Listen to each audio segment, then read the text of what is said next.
is a presentation of Fox Sports. We are Baltimore. We are Ohio.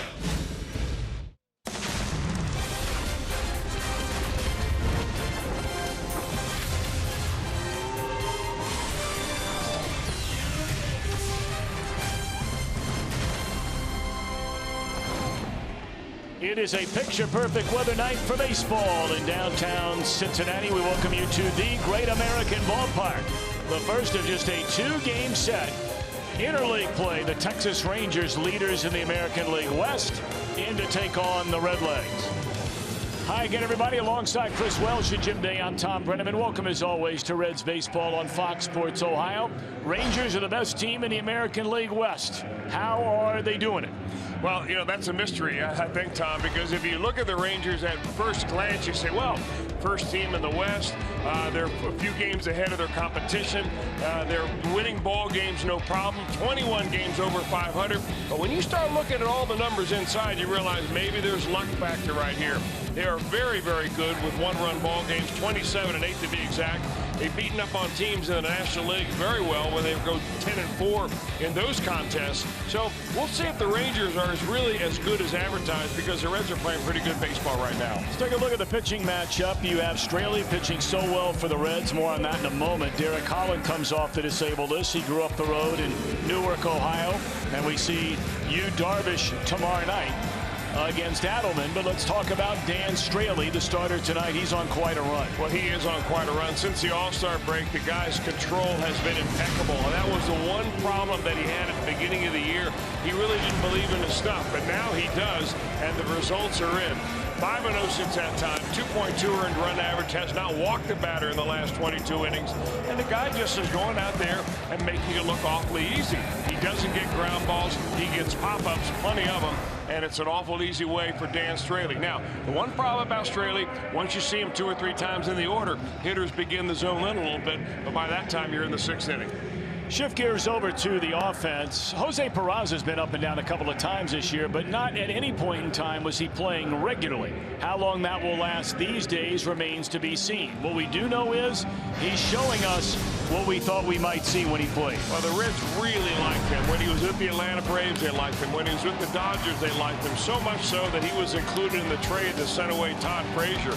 Now, they're not so sure that he can play shortstop, but he's playing shortstop very well here for the Reds in the absence of Zach Cozart, hitting the ball, spraying it all over, showing some power, and of course he's got plenty of wheels. And again, Peraza in the lineup tonight for an ailing Zach Cozart. Well, Jim Day's been getting together with his buddies down there, Joey Votto and Brandon Phillips. A couple of guys really hitting their strides, and Jimbo's all over it. He has that and more next.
It's going to be a beautiful night tonight at the ballpark. Temperatures will be in the 70s the entire evening. Low heat, low humidity, awesome night. Partly cloudy skies, no rain in sight. And we are going to get a win against the Rangers. Let's go Reds! All right, it was a rough day yesterday for the Reds pitching staff, but the good news on the other side, Reds were scoring runs in bunches. In fact, that's been the theme since the All-Star game. They have really turned up the wiki. Check out our Alcanelk storylines. Before and after the break, these are Major League Baseball ranks. Runs per game nearly up a run a game. Batting average from the bottom clear up to the third. On-base percentage from the bottom all the way to the top. Slugging percentage top 10. And even OPS, the Reds top 5 in Major League Baseball since the All-Star break as a team with a 779 OPS. It is a new day. Put tomorrow behind him, Dan Straley. He's been the most steady in the Reds starting rotation. They need his steadiness tonight. First of 2 with the Rangers. Tom and Chris are next.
Baseball on Fox Sports Ohio, brought to you by Cincinnati USA Regional Tourism Network. Stay close to CincinnatiUSA.com. And by Skyline Chili, feeling good. It's Skyline time. Dan Straley looking for win number 10 here tonight, making his 24th start.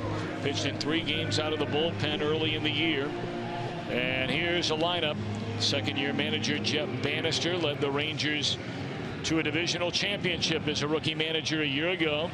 He'll have the former national Desmond in center, Carlos Beltran in right, the great Adrian Beltre at third, Odor at second, former Brewer Lucroy behind the plate, Mitch Moreland at first, Mazzara in left field, Elvis Andrus the shortstop, Derek Holland on the mound.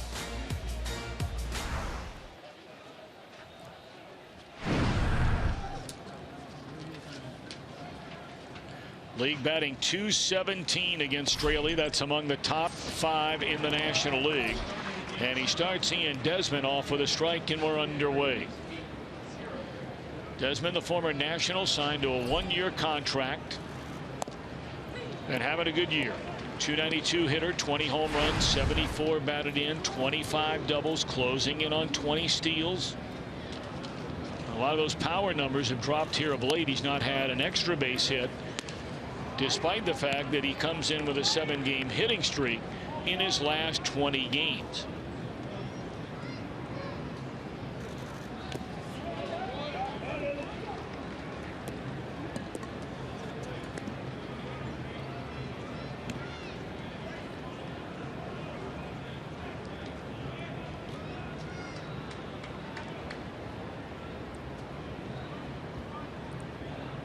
2-2 on Desmond. And after getting ahead 0-2, the count has gone full.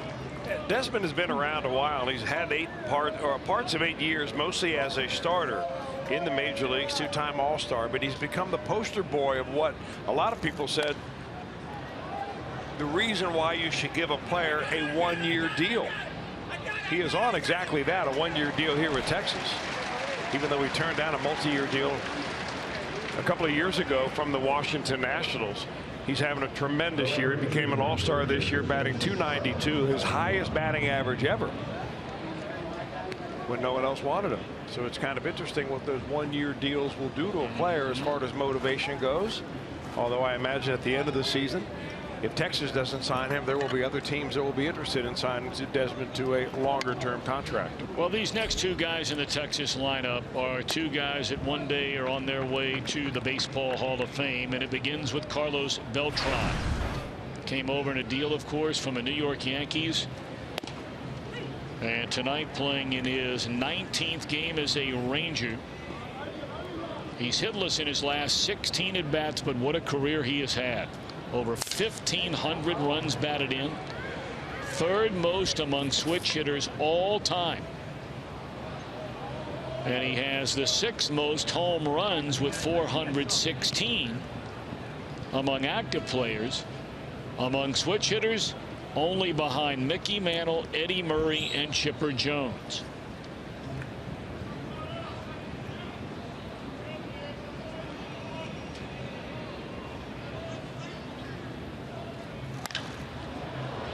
High into the air and pretty well hit, but it will stay in the yard for the second out of the inning.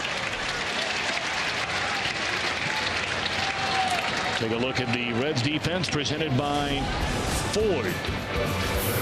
Duval, Hamilton, Shevler, left, center, and right. The regular group along the infield, at least for the last handful of games.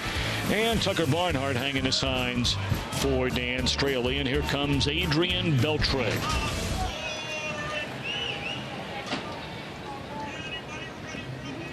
Now we're talking about, historical numbers.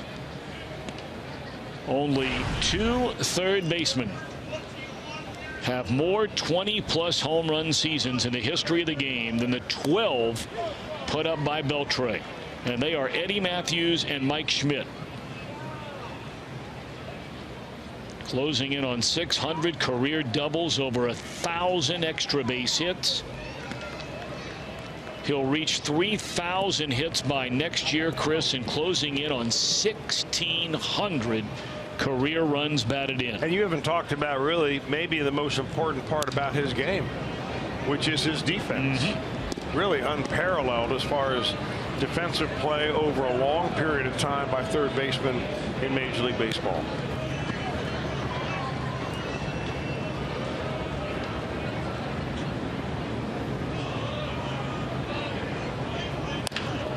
Slow roller, time for Peraza, and a nice start for Dan Straley against his Texas lineup. Retires the side in order. Hamilton, Peraza, Votto coming up.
Take a look at Brian Price's starting lineup.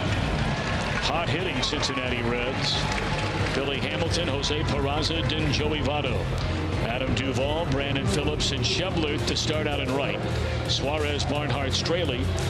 Young man grew up outside of Columbus, Ohio, and Newark, Ohio. Been around a long time, but hurt this year. Derek Holland. Well, he was once a very hard-throwing left-hander that really didn't have to do a lot of wily stuff to get hitters out. Coming back off of arm injury, the question is out whether Derek Holland will have enough on his fastball. And boy, he gets it turned around right there, and just like that, look what I found. Welcome back. Mercy.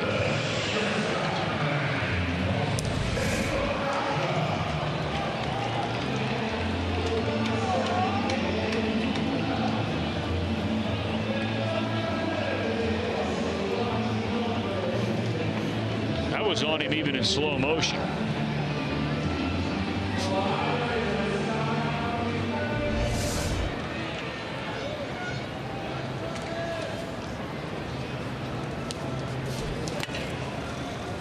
So now Jose Peraza, playing in his 37th game, 103 at-bats. See the .301 batting average, a pair of home runs, 11 knocked in, coming off his first career 4-hit game. Holland, 29 years old. It's only his 15th start of the year. It's his first career start against the Reds.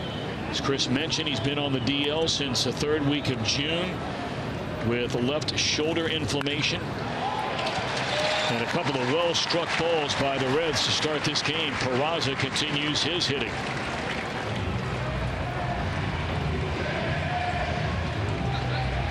Boy, he can't help but be opening some eyes right now. You've got to figure that was a pitch that Holland's going to throw in. They're hoping that he gets it high enough that Peraza gets underneath it and pops it up. But Jose is able to put the barrel on it and line it in there for a base hit. So the second leadoff hitter in the Reds lineup is on base now. Well, here's the white-hot Joey Votto, that batting average at .309. 20 home runs, 72 knocked in. Votto here in the month is batting .429 on the heels of a month where he hit .413. If he stays above 400 the rest of this month, and we only have a little more than a week left, he would be the first Red in more than 100 years to hit 400 or better in consecutive months. That's wearing it out. Boy, you're not kidding. Big day yesterday, including his 300th career double.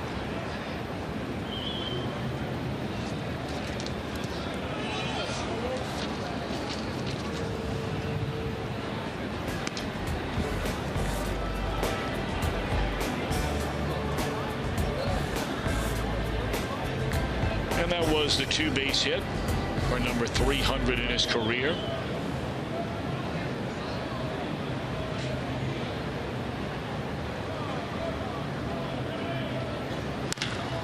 This ball is mashed into straightaway center field, but out to the warning track to get it is Desmond. 2 out.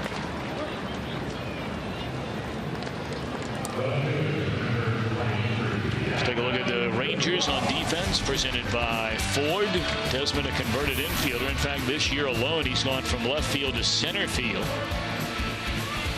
Excellent along the infield, especially that left side. That's about as good as it gets. You're not kidding about that. I mean, there are not a lot of holes over there. Andrus, young guy, really covers a lot of ground. And of course, anything that Adrian Beltre can get to in glove, you're pretty much out. And you know, you talk to the folks who watch the Rangers every single day as there goes Peraza. Lucroy, his throw is not going to be in time, and give Jose his 11th steal. We were just starting to talk about Lucroy. They can't believe how good he's been for him behind the plate. In my opinion, at this point in his career, he's the best catcher in the National League. He does everything behind the plate the way you want your catcher to do it. He throws runners out very well. That ball was at the hopper of the second base. It didn't matter. The base was stolen off of Holland. But the way he handles pitchers, frames pitches, and of course his hitting is exceptional this year as well. So, you know, I think the Rangers got some kind of great catcher when they picked up Jonathan Lucroy. We're going to talk about some of the moves they made. I mean, clearly this is a franchise that has never won a World Series, and they're going for it here in 2016. This ought to do it in the Reds first on the fly ball by Duvall. 1 hit, 1 left, no score, end of 1.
Run off that Toyota sign during our game tonight. Justin Tucker of Alexandria, Kentucky will win that Tundra. And you can register for your chance to win in an upcoming game. Just stop by your Cincinnati and or Northern Kentucky Toyota dealer.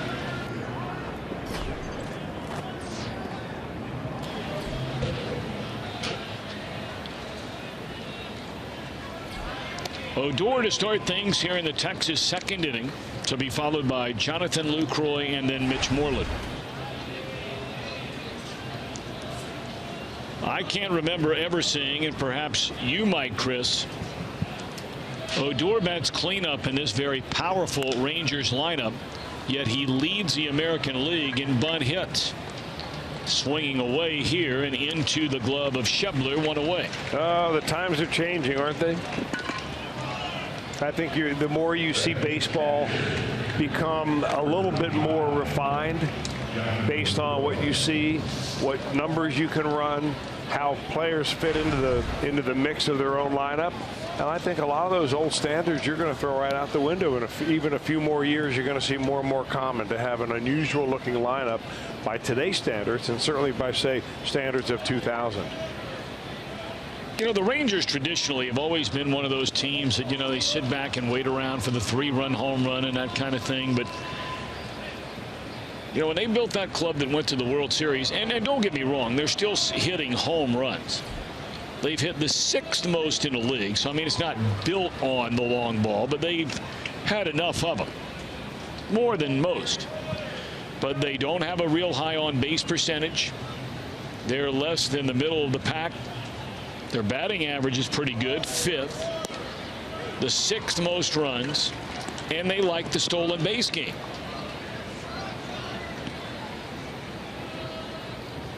They rank 5th in the American League in stolen bases.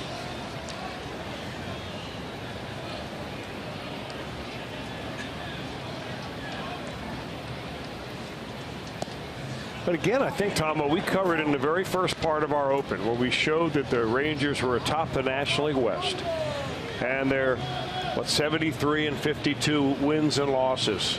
But if you look at the number of runs that they have scored versus the number of runs that they've given up, they've only scored 1 more run than they've given up. So if you believe the Pythagorean theorem, which essentially is how many you give up, how many do you score, and each 10 runs is worth a win, a separation, they should be 1 game over 500, you know, and not almost 20 games over 500. So there's a luck factor going on here. They're very good against the National League. They have been outstanding against the Houston Astros, their in-state rival. And they've also been very good this year, 6-1 against the Kansas City Royals. So, you can begin to really figure out how they've done it. They're not sure, but right now they're in first place and they like it there. Well, the only team in Major League Baseball with more wins. I mean, however they're doing it, they're certainly doing it. There you see the numbers Chris was talking about, the combined record against Kansas City and Houston. They've not played well against teams in last place, 5 games under. So go figure that. Back-to-back perfect innings for Straley.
Premium is the #1 live streaming sports service and delivers everything you've come to expect and so much more.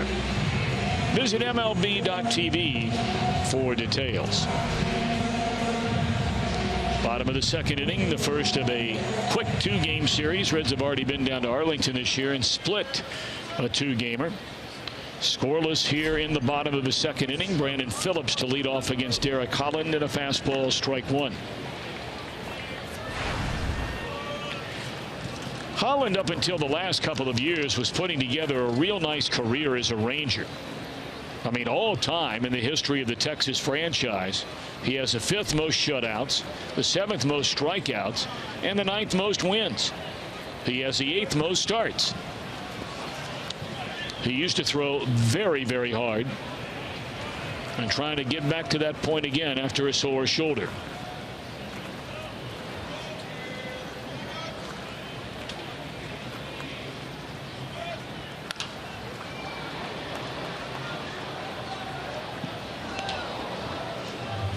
The batting average for Brandon all the way up to 284. 8 home runs, 50 runs batted in.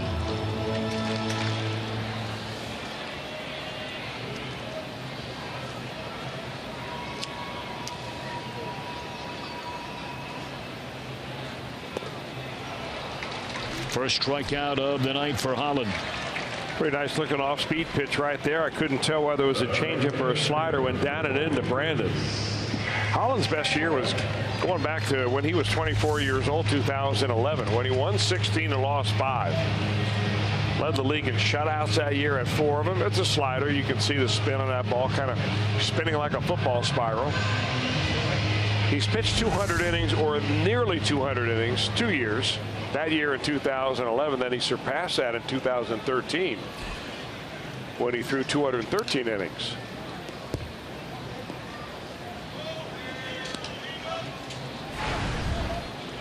But the Rangers, like so many teams, have simply been decimated by injuries, especially to their starting rotation.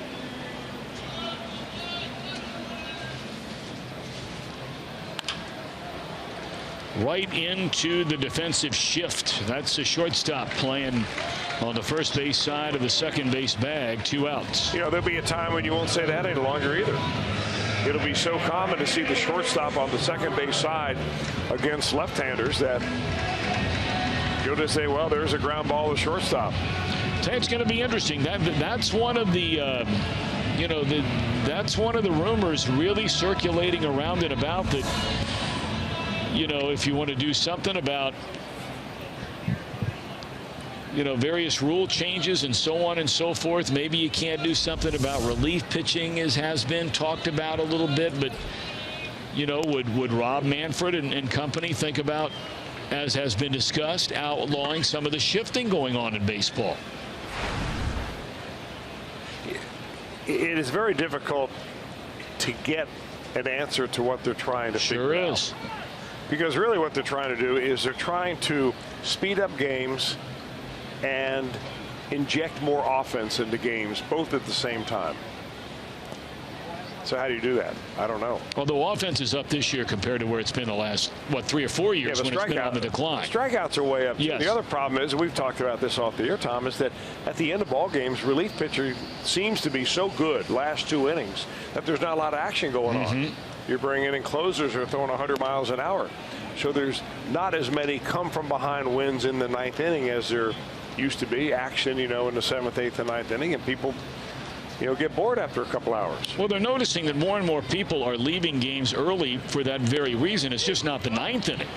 But, you know, the parallel that many will draw is nobody leaves in the 4th quarter or with 8 minutes to go of a football game when a team is within a score or maybe 10 points. People don't leave. In basketball, you don't leave with 4 minutes to go in a 5-point game. Want a 2 or 3 run baseball game. Some folks are leaving because the relief pitching's been that good. A perfect second for Holland. Scoreless as we're off to the 3rd.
Ohio. It's been a while since we've seen Zach Cozart on the field, still dealing with an Achilles issue, as you see him on the bench right now talking to manager Brian Price. He had targeted today as his return date, but he's not close. In fact, today was the first time he picked up a bat and went into the cage. He says he'll do a bunch of stuff on the field tomorrow, and now he's targeting Friday. He's saying Friday I'm going to be back for sure. Now, it's weird how this Achilles injury came about. His knee, his surgically repaired knee, was barking. So he said that happened about a month ago, and he started overcompensating for his knee, and so his other leg, his heel, started having discomfort. He could bat with it, but once he went out into the field and he saw that it was affecting his range, that happened during the Marlins series, he said, all right, it's time for me to shut it down. All right, we'll look forward to Zach being back out there come the weekend in Arizona. I would imagine that warm weather out in the desert may loosen things up a little bit. Even though you're playing indoors, if you set foot outdoors, you'll get loose right quick. Is that what the natives call it out there when it gets to be about 115 warm? A little on the warm side today.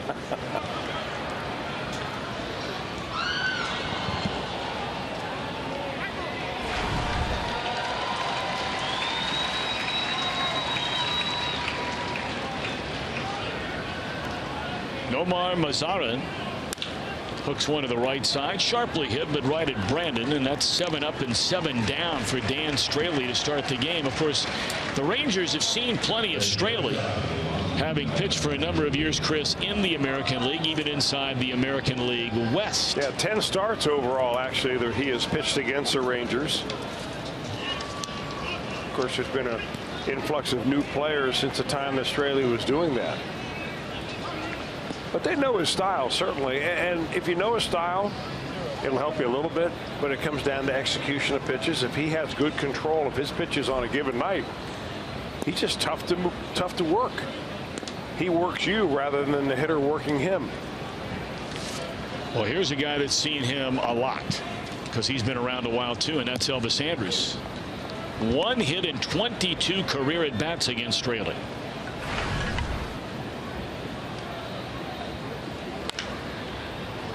And wouldn't you know it, a bouncer over the third baseman's head. He was in a couple of paces, and Andrus now 2 of 23. That's the old whammy. I think what's really odd so far, we're still only in the 3rd inning, but what we're seeing out of the Rangers tonight are a lot of ground balls. Dan Straley normally gets the fewest ground balls of any starting pitcher in baseball. But that is 3 consecutive ground balls in a row that the Rangers have hit. I don't know what to make of it, but just thought I'd let you know.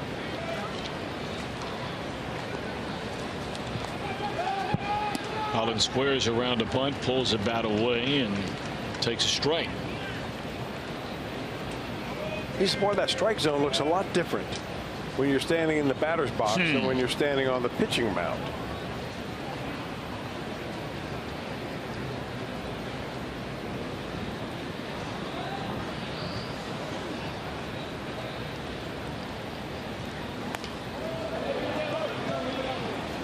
Well, you get ahead of a pitcher who's not used to being in the batter's box very much, and Holland is not. This is where you go for a strikeout. I would imagine that Bannister would keep the bunt on because they wouldn't want Holland to hit a ground ball and turn himself into a double play.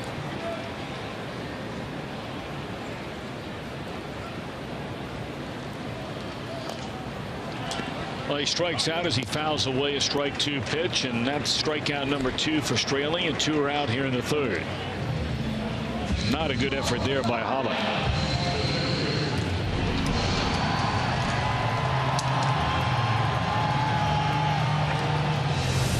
Yeah, I'm not sure of those people that have really discussed it, maybe even debated it.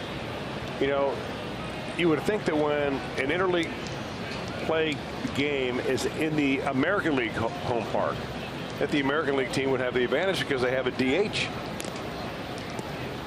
And the National League is using a guy that essentially is not good enough to be in the starting lineup. And when you go into the National League, I guess the advantage is with the National League team because supposedly your pitchers are better at the plate than the American League pitchers are. So we know that Straley's a very good bunter as far as sacrifice bunts, and the Rangers have failed in their 1 attempt so far. Well, here in this ballpark this year, the Reds are 1-7 against American League teams playing by National League rules. Then never mind. 1 hit, 1 left, middle of the 3rd, no score.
Straley on his success this season. We'll look at two of the most important cogs in the Reds bullpen and check out one of the most poignant moments in Great American Ballpark history. Don't miss Reds Weekly with Jeff McCrory and Doug Flynn tomorrow at 6, right before Reds Live here on Fox Sports Ohio. It's good to see that Doug Flynn's doing all right. He recently had, been a while now, been a little over a month and a half. He had a little vocal cord surgery done himself. Glad he's doing all right. Good man, Dougie. Very good man. Pride of Lexington, KY. It's in the air into short right center field off the bat of Tucker Barnhart, and Carlos Beltran makes the grab. 1 pitch, 1 out. Of course, Jeff McCrory will be getting fired up. Former football player at the University of Kentucky, where he now handles part of their radio broadcast of UK football, was telling us that they are getting ready to start their season next weekend against Southern Miss.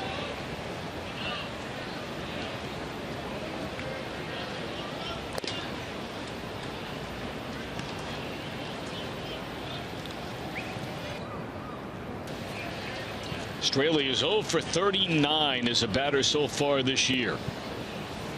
2 balls and no strikes.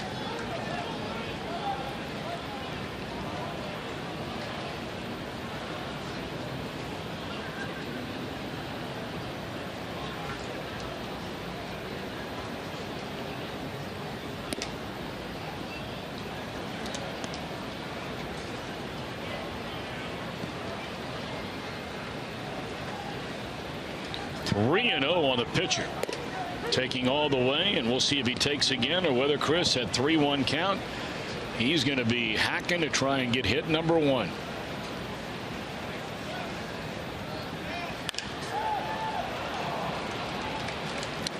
Two away in the inning.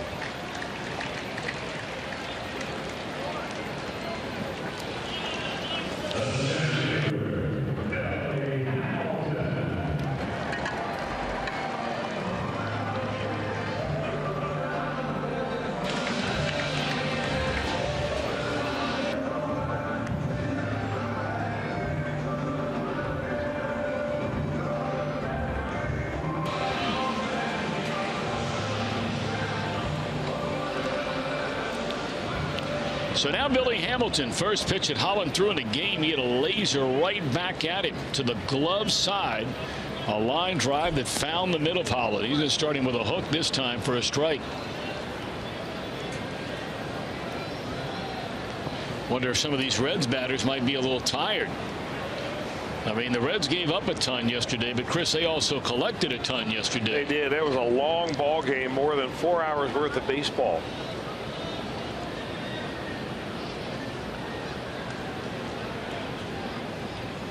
I mean, that was truly one of the all-time monster offensive games, if you like the long ball, that's ever been played in this ballpark or any other ballpark. The Dodgers hit 7 home runs. They scored 18 runs on 21 hits. They hit 4 home runs in 1 inning, and in the game had 3 sets of back-to-back home runs. And yet here we are a day later. It's the Rangers this time in the Reds, and we're scoreless at the end of 3.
fireworks Friday here at the old ballpark. The next one comes up September the 2nd. That'll be the Reds and the Cardinals. You can be here for just $12. Big fireworks show presented by Delta. For tickets, call 513-381-REDS.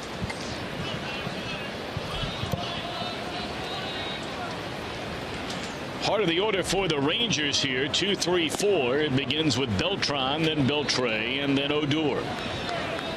Beltran, a fly ball to the base of the wall in right field his first time up. 24 overall home runs on the season for Beltran, most of which was spent as a New York Yankee.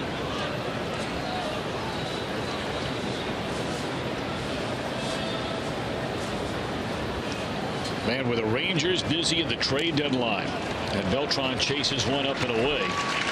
Third strikeout.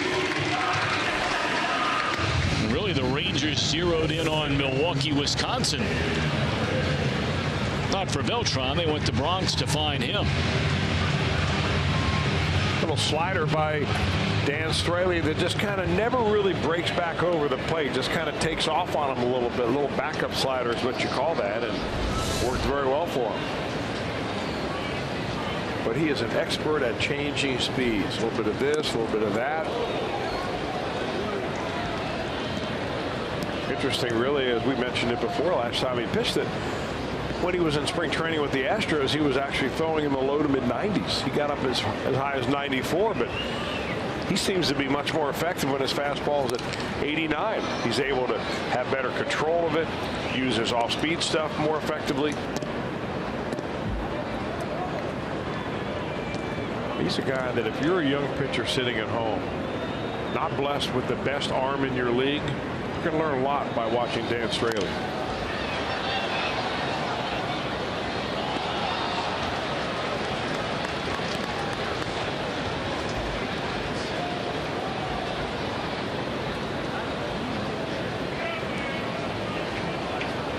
So we were talking about before the game, opponents hitting .217. That places him 6th toughest to hit among all National League pitchers so far this year. And he got Beltre, like Beltran, to chase a pitch up and away from him. And that is 4 strikeouts for Straley. A couple of people that travel with the Texas Rangers told me that, you know, if Straley can throw that tantalizing four-seam fastball just above the top of the strike zone, our guys love to swing at it. They're very aggressive on the fastball, and likely that he's going to get a bunch of strikeouts from that pitch. Now, that was way up. That was eye high. Here's Odor. And first pitch swinging, a foul ball.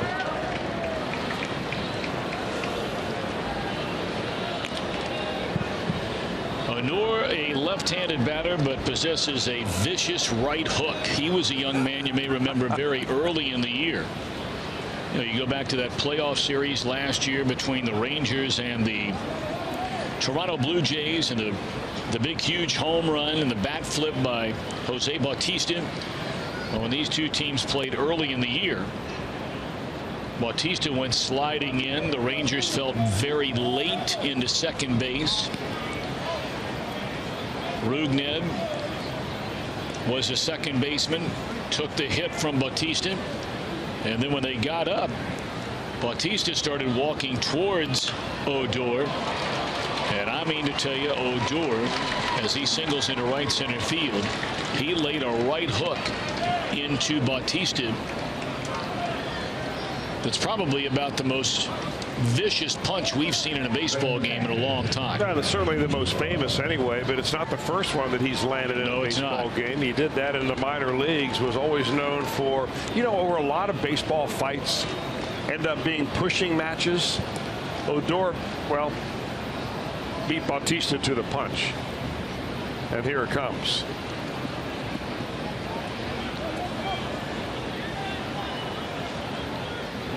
Odor wanted some more of that. There are just some guys, and Chris, we all know them. They're not the biggest guy in the room, but there are some guys who just like to fight. And when you watch that little clip of Odor, like you said, he's been down that road before. The first name that comes to mind is Billy Martin. Played the same position. Had big hands, wasn't afraid to make a fist and use it. High into the air off the bat of Lucroy. He's hitless in 2 at-bats. A hit, a man left. No score. Middle of the 4th at Great American Ballpark.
Subject of our IGS bringing the energy.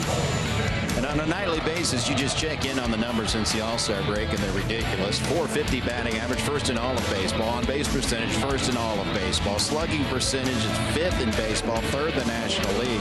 And coming into tonight, as you guys talked about, that .309 batting average coming into the game, season high. It's been steadily climbing, and it has been so impressive to watch.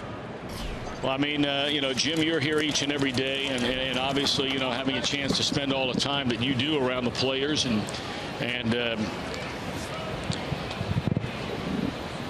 you know, having seen Votto since he walked into the big leagues, and as hot as he was the second half of last year, Chris, he's been even better this year. And that's almost impossible to believe when we saw what he did the second half of last year. You know, it's funny, Tom, I had that same conversation today with Don Long, the hitting coach. And I asked him straight up, I said, are you surprised with what Votto is doing? I mean, there is nobody in baseball that has had this kind of a sustained run offensively than Votto has.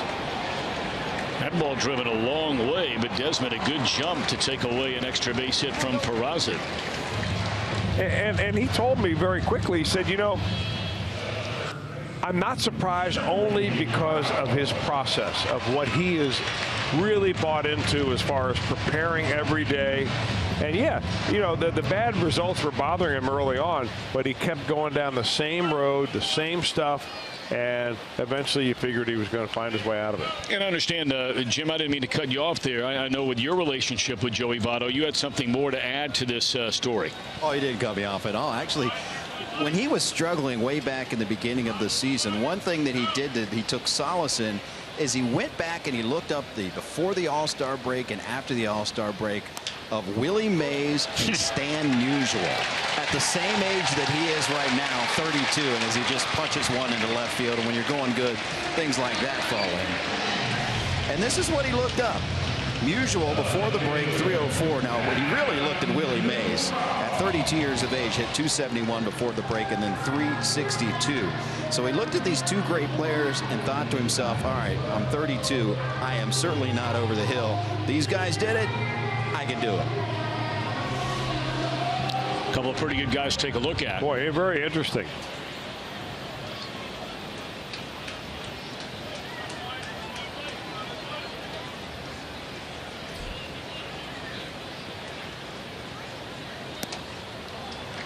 Off speed to Duvall. He waves through it. 1 on, 1 out, no score. Last of the 4th. It looks like Holland is really beginning to embrace becoming more of a pitcher than just a thrower. Not that he wasn't a good pitcher, but I mean, you wouldn't win 16 games in the big leagues without being a good pitcher. But Nowhere near the kind of fastball that he once had, but it's still plenty of enough stuff to get hitters out, especially when you can pinpoint pitches like that little backdoor slider on the corner. And strikes and balls. Boy, what, 9 of 11 now first pitch strikes to the hitters that he has faced.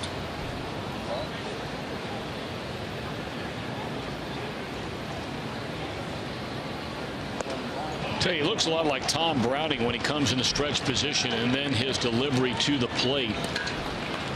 And of course, Browning was a guy who had incredible success in the big leagues over the long haul, and he was never anywhere close to being as hard a thrower as Holland is even now. Well, one of the things that he throws very high on his arm angle. That's probably what you see happen with Holland that makes you maybe remind you a little bit of Tom Browning. And because you're high on an arm angle, when you stay on top of that breaking ball, it doesn't go side to side, it goes straight down. And that's why he got the strikeout there from Duvall. So here's Brandon. He struck out his first time up.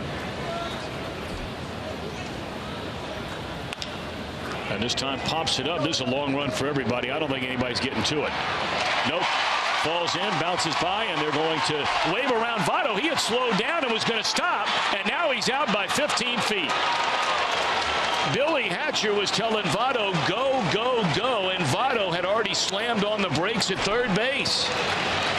And there were 2 outs in the inning. We'll go back and take a look at that when we can hear. You'll see it. He stops, and Hatcher's waving him to go. Still no score. We go to the 5th.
He was waving Votto all the way because he's not in your picture at this point.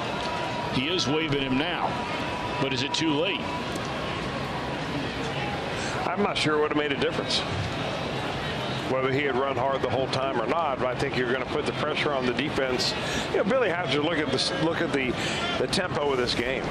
These pitchers are essentially mowing down just about everybody. That was a blue pit right there. It's a 0-0 game. You take a shot and you hope your guys run as hard as they can, and maybe the defense throws the ball away. It looks bad because Votto was thrown out by so far. I mean, out by a long shot. And again, it was hard to tell whether, you know, it was a last-second kind of thing that Hatcher began to wave Votto around, but you could clearly see that Joey thought he was only going to get to third on the play and then try to kick it into gear. And like you said, Chris, who knows? What did it matter?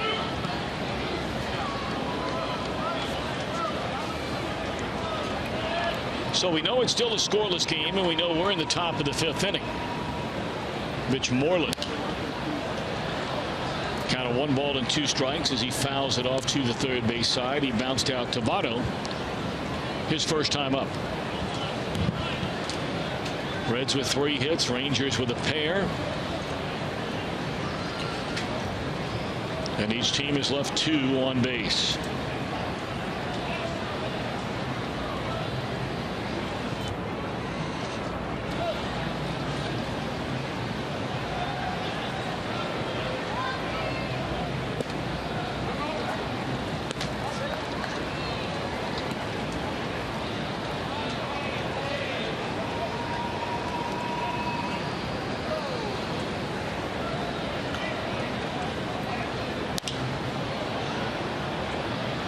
Down the left field line, and a foul ball.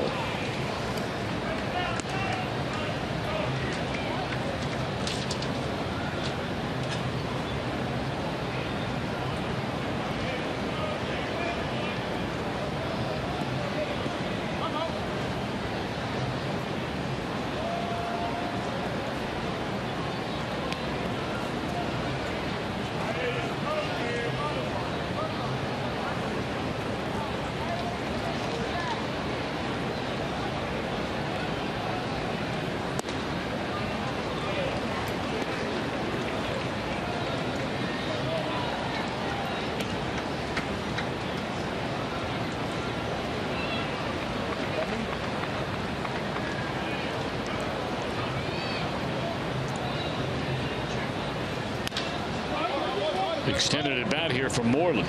You know, when you face Dan Straley, anything on any pitch is what you have to be prepared for. There's a lot of tendencies that hitters look for through scouting, through video, and so on. What does he like to throw when he gets 2 strikes? What does he like to throw when he gets a 3-2?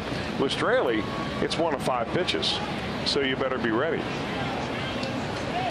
Back-to-back changeups here, what Tucker Barnhart wants. Straley will call his own game. If he really disagrees with Barnhart, he'll stay with his pitch. There's the slider for ball 4. It's the first walk by either pitcher so far in the game tonight. We'll catch all the action Saturday, September 3rd. Reds and the Cardinals, and you can be here for as low as $12. And thanks to Kingsgate Transportation, the first 25,000 fans receive a Suarez bobblehead. Come on down to the ballpark. That'll be Labor Day weekend. Cardinals in town, and then the Mets will be right behind them on Monday, Tuesday, and Wednesday.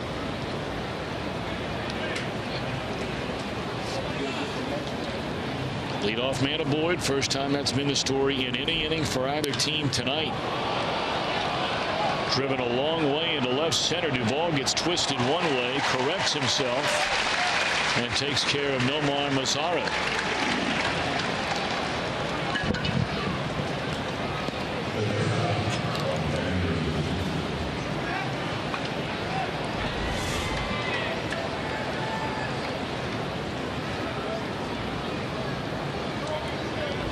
Rangers have a 5.5 game lead over the Mariners, 8 better than the Astros. Over the American League Central, Cleveland a commanding 7.5 game lead over Detroit. In the AL East, it's really tight. Tied atop the division, Boston and Toronto. Baltimore just 2 back. Nice to see Andrew Benintendi make the news with a tremendous defensive play. Pride of Madeira High School. Didn't take him long to get to the big leagues, did it? No. Wow. Number 1 pick. Played collegiately at the University of Arkansas. Well, what a play that was last night.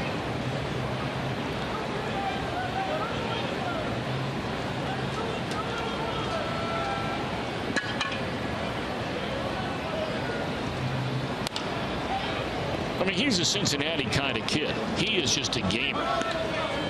Anybody who watched him play not only baseball, where of course he is the all-time career hits leader in the state of Ohio history, but if you watched him play basketball, and he's not a big guy, but he scored as many as 50 points in a tournament basketball game playing for Madeira. They made a real nice run in the tournament his senior year. Boy, he is an extremely competitive kid. Well, he's got a nice swing. Have not seen him play live. I've seen him on video a few times. I've seen a couple of those Red Sox games after he's been called up, and got a good-looking swing, I'll tell you that. You know, there's a real nice article in the paper today in Chicago about another young man who is a star at the University of Cincinnati. I don't know if they pronounce his name Ian Happ or Ian Happ. I'm not sure. He was an All-American at UC 2 years ago, #1 pick by the Cubs. You know, they've made that a habit of Cincinnati guys. Schwarber and Happ. They said that look out for Happ sooner rather than later.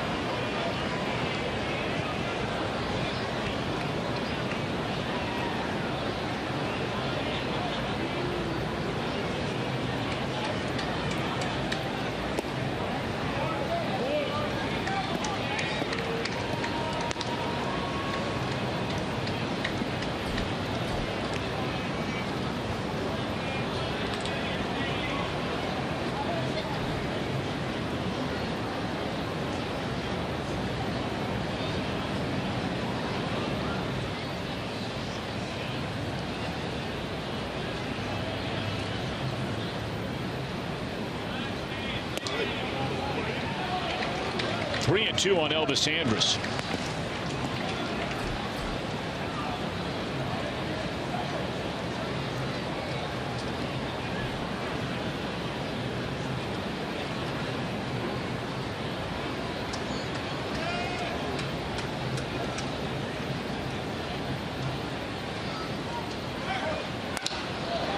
Straight away center field. And Hamilton there for the second out. Talking about Benintendi over the weekend, Chris, he had his first career home run. It's a good looking swing.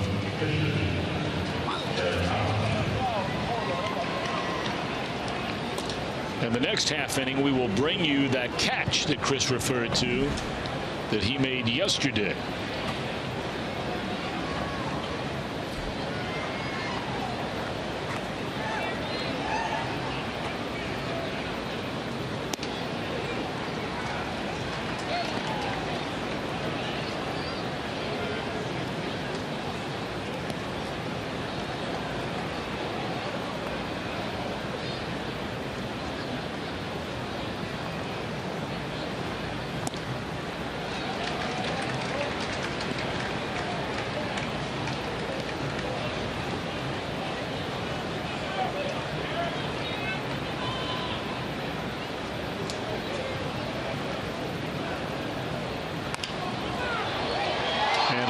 Over the head of Votto, over the pitcher's head into right field. How about that? Holland has always been quite the character, has a great personality, loves to laugh, loves to smile, and that's his first career hit, and you saw him celebrating with his guys in the dugout. And don't you know that Dan Straley's out there thinking, well, it's just something not right about this guy getting his first major league hit before I get my first major league hit, and I'm pitching for a National League team. Very much like the hit that Elvis Andrus got in the third inning, a high hopper over the third baseman. This goes over the head of Joey Votto.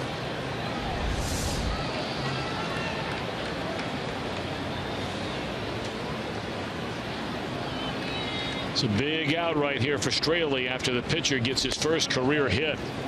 The inning started with a walk to Moreland. And now they're on the corners after the 2-out single by Holland.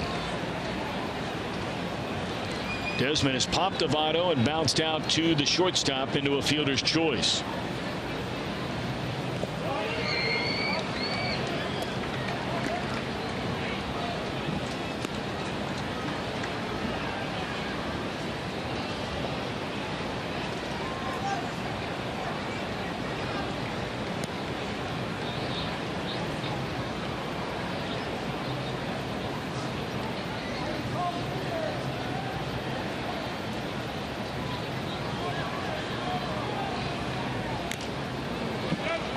I got a question for you here real quick before this next pitch, because it's a big situation. But I got to thinking after watching that single, And of course, the first baseman is holding a runner on even with 2 outs, right?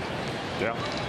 Do you think if Joey Votto played behind Mitch Moreland, I'm just curious if you believe this or not. I don't know the answer. 2-1 pitch. And that's down the right field line towards the corner. Foul ball. Foul ball. Do you think Mitch Moreland would run? No. I don't either. I've talked to a lot of people around baseball about that very situation many, many years ago. It's been a while since I brought it back up again. But there are certain guys that are just not going to run, and I think that probably Moreland falls into that category. You agree? I do agree with that, yeah. Would you still hold him on every time? I'm not asking to second guess what happened. That's not what I mean. I'm just curious, would you even consider that strategy with a pitcher batting and 2 outs in an inning? I think with the pitcher batting, I'm playing in front of the runner just because, you know, he's more likely to hit a little dribbler, maybe even try to bunt his way on. That if you play deep, you're giving him a reason to try to lay a bunt down, and you know, you may just open up an opportunity for him. All right, 2-2, 2 on, 2 out, and this one playable. And a nice job by Dan Straley. Of course, he's been doing a nice job since he went in that rotation. A hit 2 left. Middle of the 5th, a scoreless game.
By T-Mobile. Tough news for Steven Strasburg on the 15-day DL. Right elbow soreness.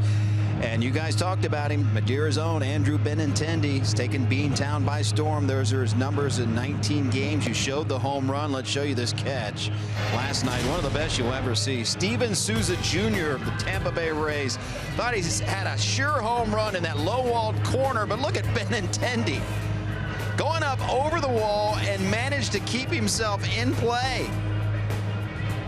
That is big league all the way. What a play. The guy went straight from Double-A to the bigs. Hey, if you're ready, you're ready. We're ready for the bottom half of the 5th. Schebler, Suarez, and Tucker Barnhart against Derek Holland. Scoreless game.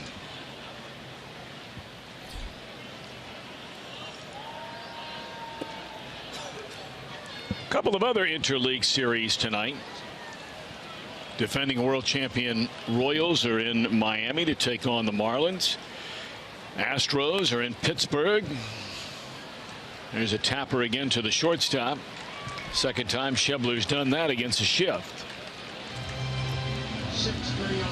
Big series begins tonight in Los Angeles. Dodgers and the Giants. Those two teams separated by One game in the National League West. Dodgers a 1-game advantage.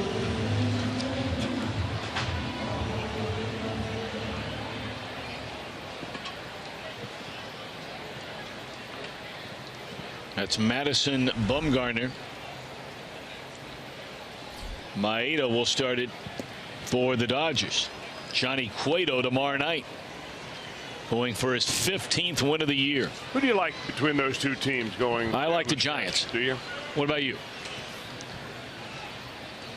Well, I kind of like the Giants also. Of course, if I had to root for one team over the other, it would probably be the Giants, but neither of those teams are exactly heavyweights.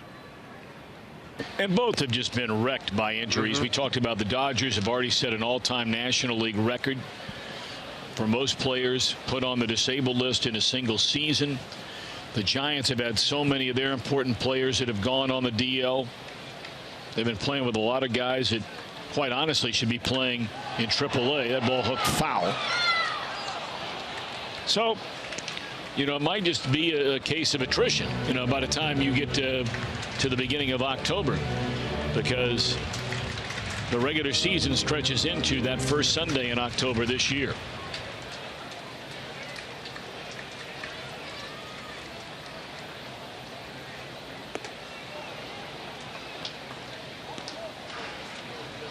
I know one thing, that young left-hander we saw here a couple of days ago, Jose Urias, he was electric. He sure was. Very, very impressive. And the Dodgers are hurting for starting pitching without Clayton Kershaw. Maeda has been their best starter over the course of the year after Kershaw. He's a 12-game winner. He starts tonight.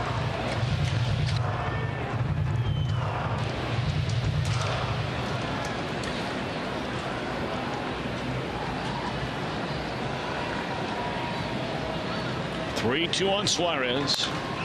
High in the air down the left field line. This one might stay playable. It is in fair ground for the second out.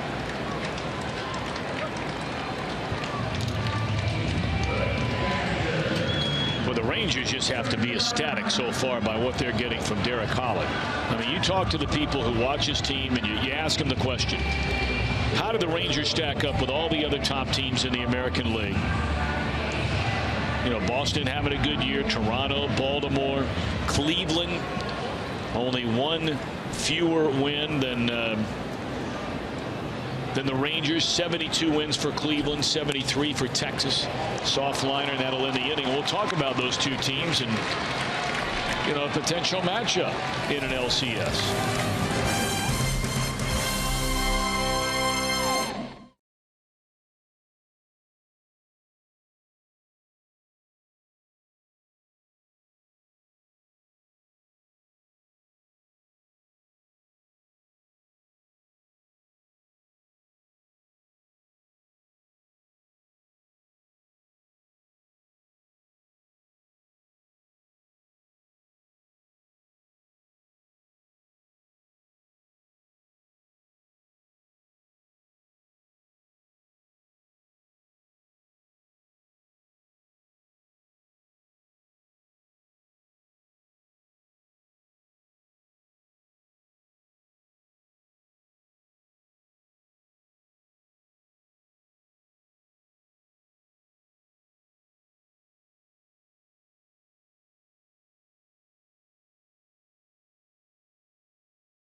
By your local Ford dealer. Ford, go further. And by Cincinnati Children's, changing the outcome together. Well, what a night to be out on the river tonight. You couldn't draw it up any better. Temperatures in the high 70s, no humidity. Nighttime getting into that good sleeping weather, as my grandfather used to say. Open the windows and temperatures dropping down into the 50s at night, last couple of nights and again tonight. Good pitching weather apparently, because both Straley and Derek Holland working on 3-hit shutouts. Each team has been limited to just 3 base hits. And again, it's 2, 3, and 4 in the batting order. And this ball is in the air, deep left center field. Hamilton giving chase. Can you believe it? Can you believe it? Billy Hamilton, a simply spectacular catch in left center field. And he seems to do it for Dan Straley once for every Straley start. I mean, look where he starts. On the first base side of second base, all the way into the gap, sliding, thankfully ending up just rolling into the wall. What a play.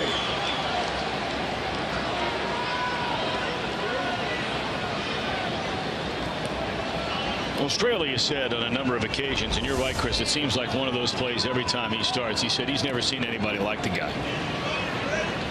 Because when you're on the mound, I mean, don't you, when a ball's hit like that, you know this is trouble, right? Well, yeah, and I gave up enough of those to know I was on my way to back up third base. But Straley has seen Billy Hamilton enough that he didn't even leave his little nest behind the pitcher's mound. He just stayed right there thinking, I'm not going to be standing behind third when Billy makes his catch.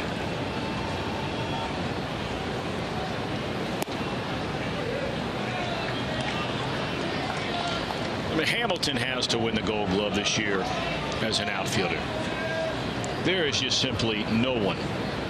There might be as good. We don't see teams play every day, so it would be unfair of me to make a comment like that because you don't watch teams play and guys play every day. But it is impossible to believe that anyone has played better defense at any outfield position this year in the National League than Billy Hamilton in center field. No one covers as much ground. No chance.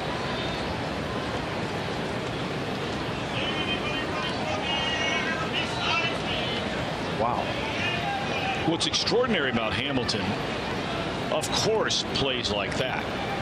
But, Chris, how many plays have we seen this year where most guys don't even get to the ball? I don't mean that diving play, but I mean balls where he goes in standing up to catch it, where most guys, because of his speed or their lack thereof, never come close to even getting to the ball. You know, it's hard to measure, and I know that they've tried for years, and they're continue to try to measure defensive stats and zone rating and things like this. But you know, if you do that once a week, and he probably does it more than once a week, what does that mean to the outcome of a ball game overall? What does it mean to the pitch count? You not having to go to your bullpen an inning earlier because your pitcher didn't have to throw any more pitches in that inning. I mean, the trickle-down effect of a tremendous defensive play, especially by an outfielder, because every really great play an outfielder makes saves an extra base hit. Not a single, but something where a guy's at least getting into scoring position. And with runners on base, you're saving runs exactly and directly.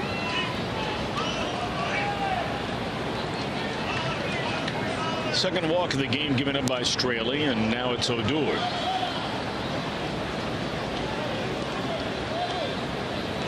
Tell you another very good interleague series that begins tonight is Baltimore against the Washington Nationals. It's a couple good teams right there. Plus, I don't think there's a lot of love lost between those two teams. Is there, at least at the ownership level? No, that's for sure. Peter Angelos of the Baltimore Orioles was the, if I'm not mistaken, the majority shareholder of the television outlet for both teams. And that caused some major problems.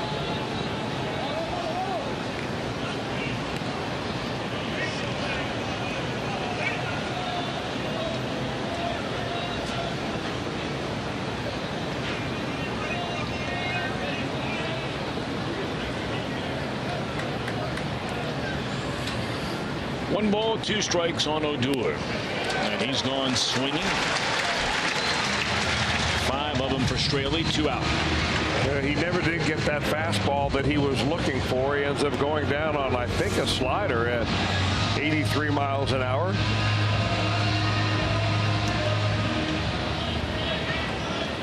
You know, Straley's slider tonight is really just a changeup. Hardly breaking at all, but the arm action is getting the hitters way off timing. Well, he's had his way so far in 2 at-bats with Lucroy. A strikeout and a pop-up to Brandon. First pitch fastball, a strike. That's what you were talking about earlier. A fastball, 88 miles an hour.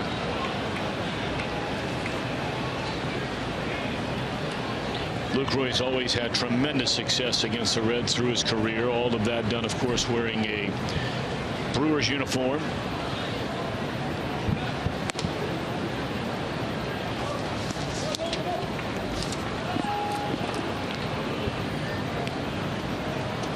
Home runs, 45 knocked in, 42 runs scored against Reds pitching, all his highest totals against any opponent.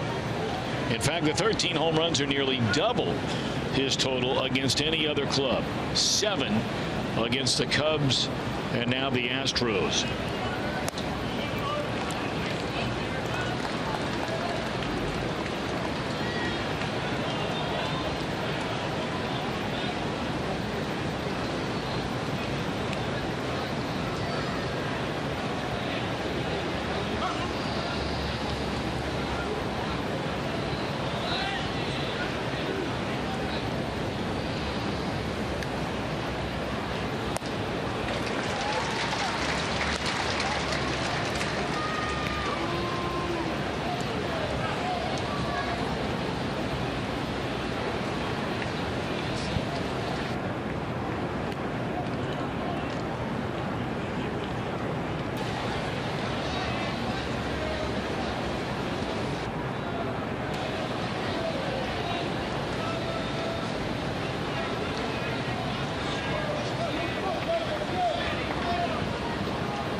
Reds have action in their bullpen. It's 90 pitches in the game as Iglesias starts to crank it up.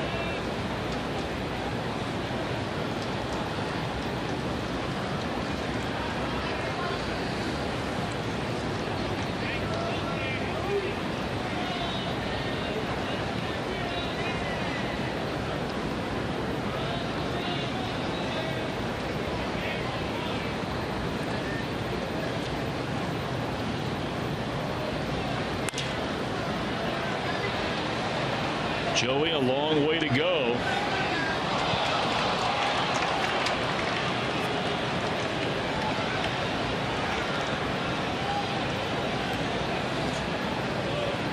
And no issues with the fan this go around. I think the ball sliced on him a little bit more than he thought. Never did really get over to the railing close, and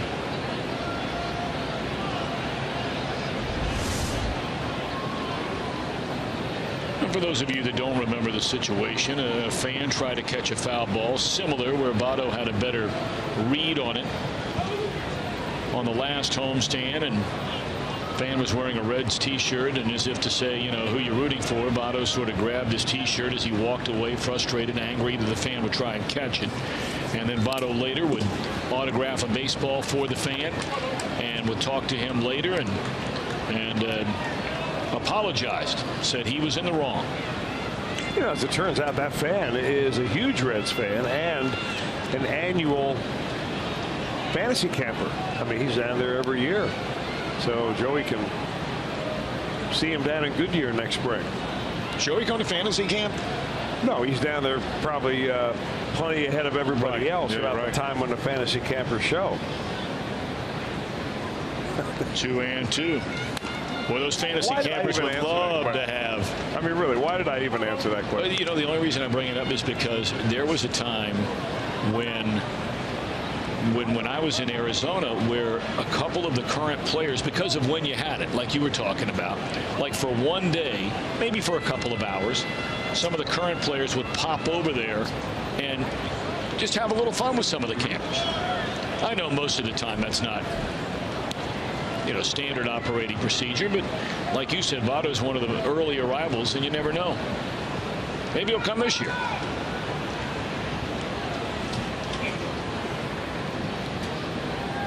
Two and two on Lucroy. A rocket to the glove side of Suarez to end the inning. Boy, you talk about defense. Suarez to end it. How about Hamilton to start it?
Before the start of every game, all you need to know with Reds Live on Fox Sports Ohio.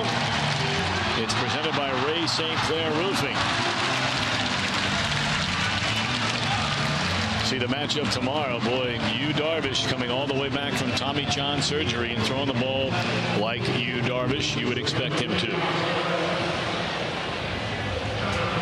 Tim Adleman had a very nice start his last time out. He really did, and he was much sharper, I think, than a lot of people thought he would. But Darvish is a guy, if you've never seen him pitch live and in person, here's your chance. He's really an interesting pitcher to watch.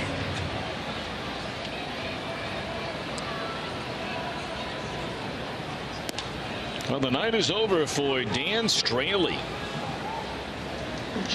Straley, 6 innings pitched, 3 hits, 2 walks, 5 strikes. Just over 90 pitches thrown. Straley threw 94 pitches, 64 strikes. Straley has not thrown more than 6 innings of a game since he beat the Giants in San Francisco back on the 27th of July, going 7 2/3 innings. In fact, in the month of July, he had 3 starts of 7 innings or more. Then you get into August, he's gone 6, 6, 5 1/3, 6, 6. Well, the Reds are, I'm sure that Brian Price has his reasons. It could be the fact that batting average against Straley goes up dramatically after a certain pitch count, or after a hitter see him a certain number of times, say 2 or 3 times through the order.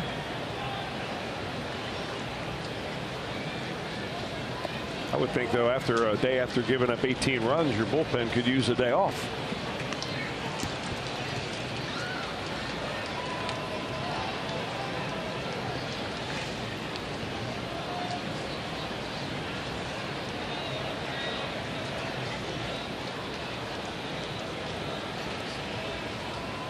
No score. No runs, 3 hits for each side, and Tyler Holt, a foul ball. 2-2 to Tyler. Be followed by Billy Hamilton and Jose Peraza. They had to use Holt as a pitcher in the 9th inning yesterday. He had a nice inning, too. He had a 5-pitch, 3-batter inning. Talked to him about it a little bit today before the ball game, and he said, you know, I've never pitched, even in high school. Last time I pitched was probably when I was 12 years old. I said, well, why were you in there? He goes, I went up and told Skip. I said, hey, I could throw it over the plate. And he did. Well, he threw a couple of knuckleballs, right? Yeah.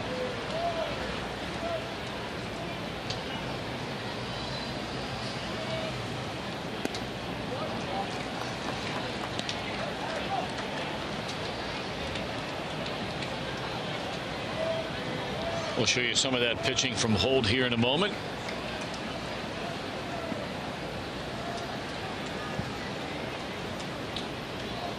First, a payoff pitch. Holt trying to get a boy. There you go.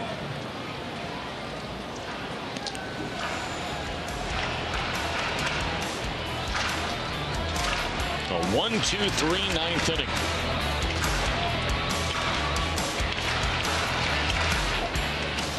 It looked like the knuckler there, wasn't it? You know, it actually looks more like fantasy camp baseball.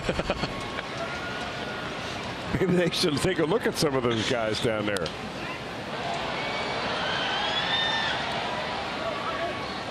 So you'll be suiting up for fantasy camp this year, or maybe not? You don't know yet. I don't know. I don't know. I've been down many times in the past. Have not been able to make it the last few years because of the conflict with the Reds caravan.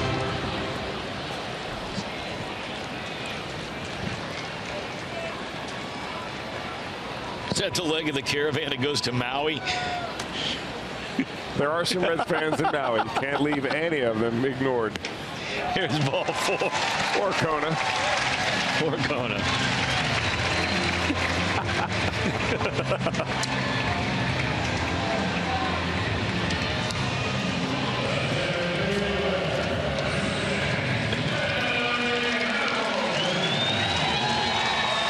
I keep missing that leg. And I hope, you know, we rotate every 4 years. I'm about due. It'll come around with you. Yeah, thank you. That was a good at-bat by Holt. Sure was. Worked that walk. All right, so let's see if the Reds can get it, hold in. Billy Hamilton 0 for 2 is line to the pitcher. Got a good lead. Struck out. You know what that is? That's a one-way lead for Holt. You get a big lead over there, and you say, all right, you know, I've watched some video of his move, but I want to see it up front. So you get a big lead. Left-handed pitcher's going to throw over, and you're automatically going back to the bag when he lifts his foot. And you hope that you see the A move and not the B move.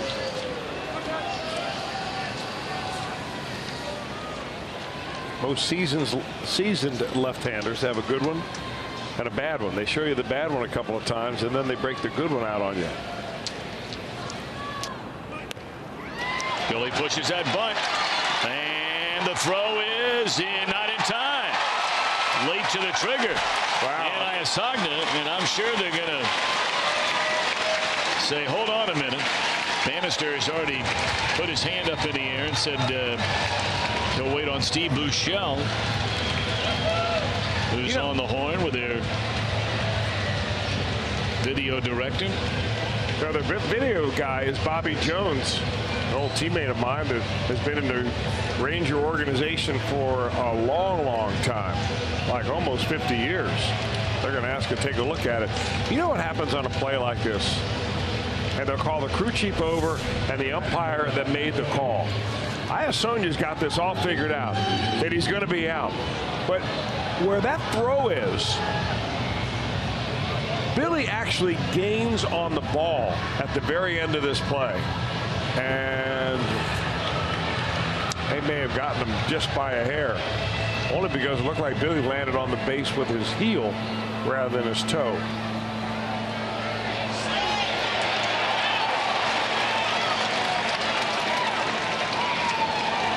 And he's out. That's what it looked like on replay, and just fractionally on the throw. That's a good play by Moreland. That's a really good play.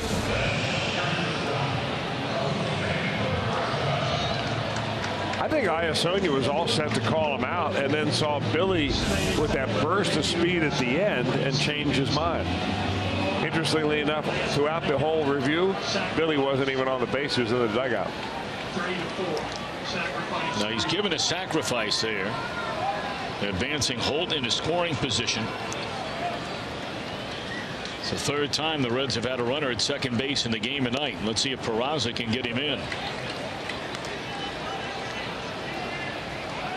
Peraza singled, stole second in the first inning, lined out into right center on a ball run down by Ian Desmond in the fourth.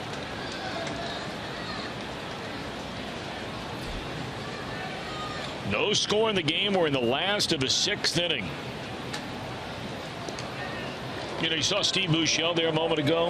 Had an excellent major league career, long time player, now the bench coach for the Rangers. I know we have a lot of Notre Dame football fans here and around town. His son, as a freshman, will be the starting quarterback at the University of Texas this year. And that is the opponent for Notre Dame, the first game of the season next weekend. Steve Buechele's son, Shane, graduated from Arlington Lamar High School in December. Enrolled early at Texas and was just named the starting quarterback by Charlie Strong. And the Irish go rolling in there to Austin next week.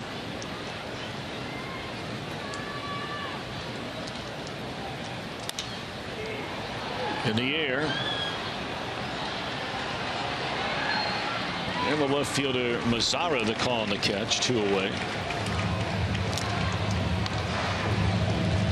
Make Great American Ballpark your family destination every Sunday. The next one up, Sunday, September the 4th. Thanks to Klosterman Bakery. You can get half-price Reds tickets, enjoy live mascot races. We have face painters games, a lot more going on. Kids 14 and younger get a Joey Votto Fathead, thanks to United Dairy Farmers.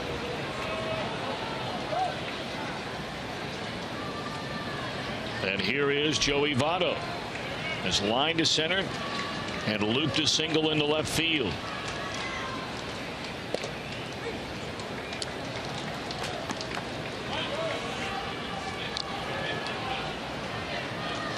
Again, this is one of those situations, and I know that Derek Holland probably doesn't want to back down anybody, but you are looking at the hottest hitter in baseball here over the last couple of months with a base open at first base. I mean, I'm wondering really how much will Votto get to see right here that is hittable. It's 330 with runners in scoring position. With 2 outs, that number slides to 250.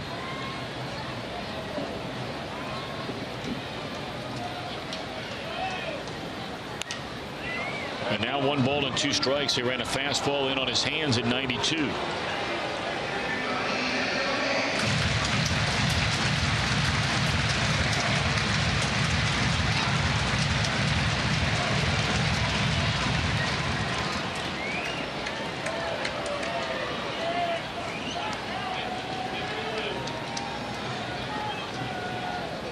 One ball, 2 strikes to Joey Votto. And that's off the inside corner.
Derek Holland wanted that call, didn't get it. Well, he's used to hitters swinging at that pitch. And that's really what separates Joey Votto from so many other hitters. In, and out just by an inch or 2 off the plate. But Votto is not biting.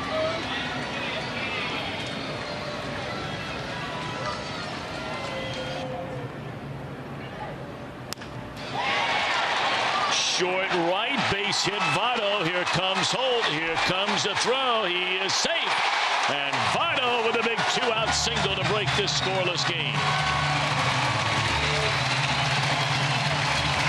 Vintage Votto at bat right there. I'll go back to saying it again. I mean, really, the question I have is why? Why let the one guy in this lineup, who is clearly a better hitter than anybody else in the lineup and is right now clearly the best hitter in the big leagues, beat you? I thought that was the old adage I heard forever and a day. You almost got tired of hearing it, where you'd ask a manager about the other team and they'd always say, well, this guy's not going to beat us. Right. If they have that guy. Sure.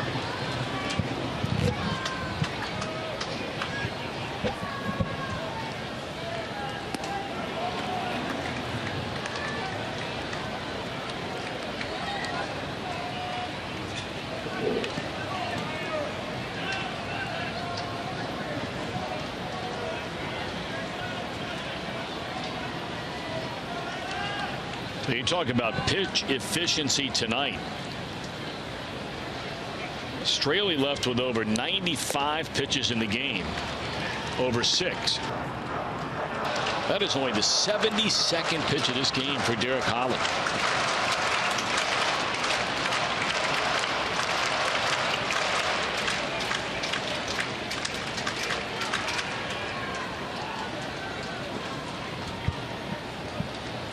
To Duval, and struck him out on 3 pitches. So they take their chances with Votto, and the Rangers lose. Joey makes them pay. 1-0 Reds.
The 6th inning, and right now there's.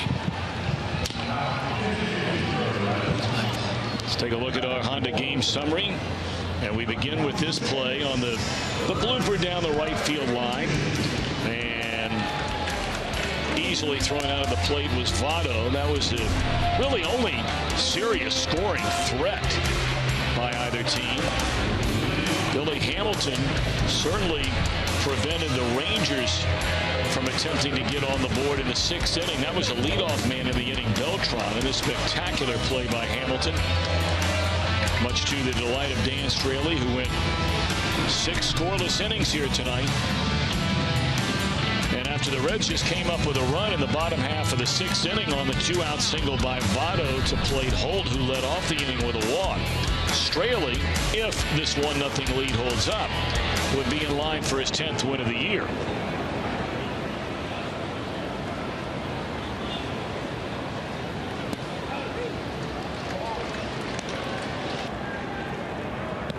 So Holt's going to stay in the game, replacing Adam Duvall. And there's a base hit, the first batter that Iglesias faces, and that's Mitch Moreland. So Rysell takes over on the mound, and we know how good he has been since coming off the disabled list. And that's maybe one reason why Straley is not in the game, even though he was twirling a 3-hit shutout through 6. I mean, the pitch count not aside, you want, maybe if you have arrested Rysell Iglesias, you want to use him whatever you can. This will be his 19th game overall. Look at the earned run average. I mean, it is just off the charts good for Iglesias. And again, those are his numbers just as a reliever so far this year. Iglesias made 5 starts before going on the disabled list. Fastball in there, strike to Mazzara, including opening day. Mm-hmm.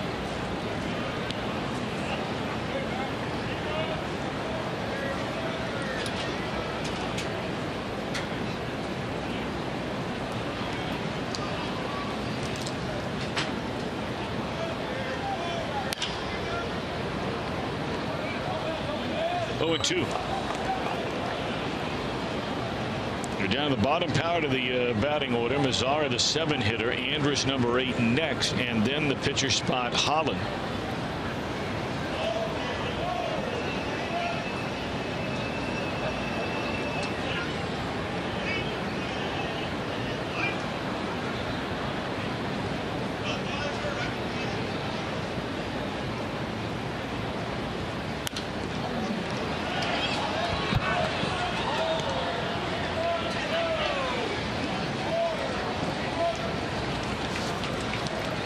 Guy's been a nice contributor to this team so far this year. When they started the year, Ian Desmond was their left fielder, but very shortly into the season they bring up Mazzara. Ends up being the American League Rookie of the Month both April and May, and that's what he's been doing. Leads all American League rookies in hits, total bases, multi-hit games, runs. He's having a real good rookie year, and now trouble to brewing.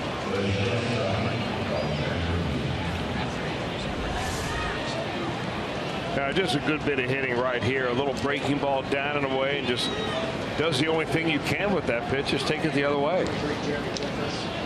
Well, that's good balance at the plate. They like this young man enough. They're thinking about long-term foundation in left field with Mazzara. And right now you got to be thinking about short-term bunt. The Rangers have Andrus in that 8-hole. Will they ask him to bunt? He has 3 sacrifices on the season. Reds are wondering the same thing. Thought maybe he'd show his hand. He did not. Well, the runner at second base is always important here because it's a forced play at third. So that's Mitch Moreland. He was the guy at first base. You're wondering whether he should play behind or maybe he would take off and try to steal a base. He's been in the big leagues for 7 years. He's stolen 8 bases. So he gets about 1 a year. And that's how many he has this year. 1.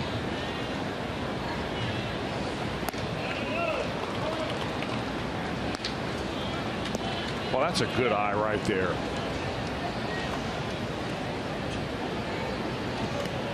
The 2 keys to bunting. Number 1 is you always keep the bat head, the end of the bat, higher than your handle. And then the other is you bunt at strikes. And Andrus had a pitch very close. He takes it. And it turned out to be a ball.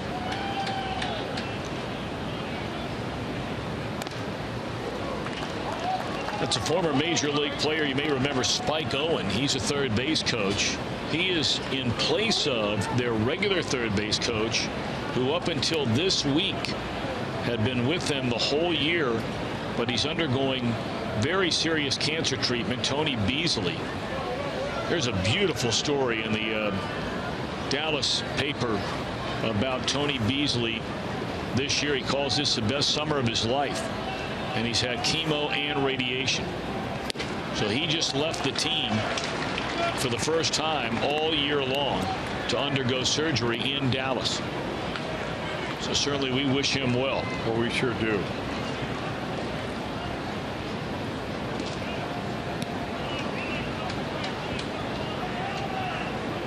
So now 1-2 on Andrus. Reds still wondering, would he bunt with 2 strikes because Votto's in on the grass.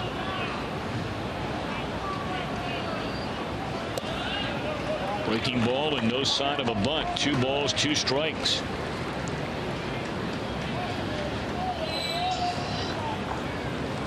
Will this be the decision pitch of this at bat, and not wanting to go to 3-2 for Iglesias?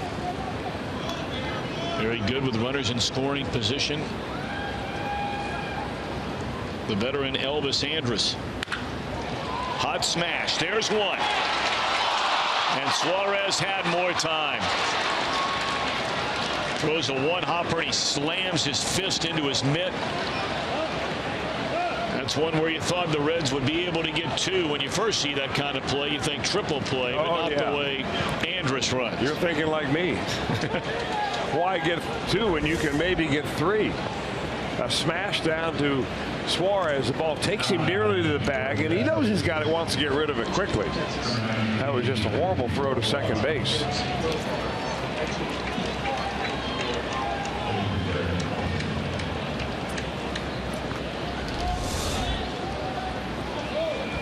Jurickson Profar will come up and bat for Holland, who pitched a beautiful game here tonight.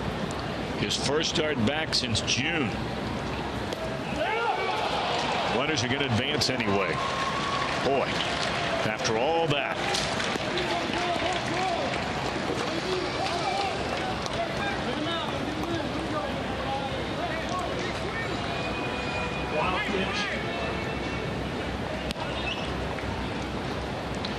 Profar in the throes of a terrible slump. Over the last 3 weeks, he has 2 hits. In his last 27 at bats, 7 hits in his last 54 at bats. You see that batting average? It's dropped from 300 to 259 in the last 3 weeks.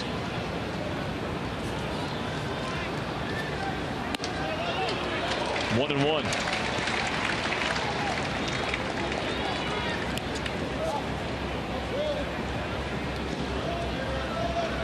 Holland goes 7. Allows 4 hits and a run. His only walk came around to score, and he fanned 5.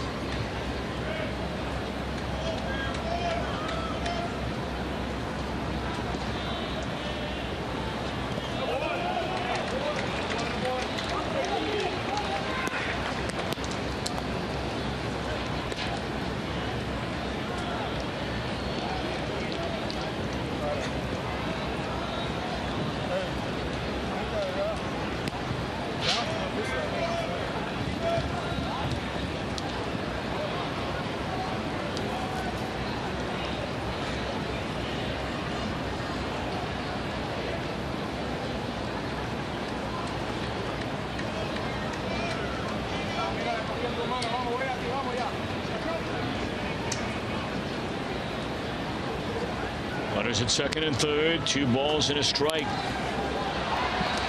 96-mile-per-hour fastball, and Profar fouls it away.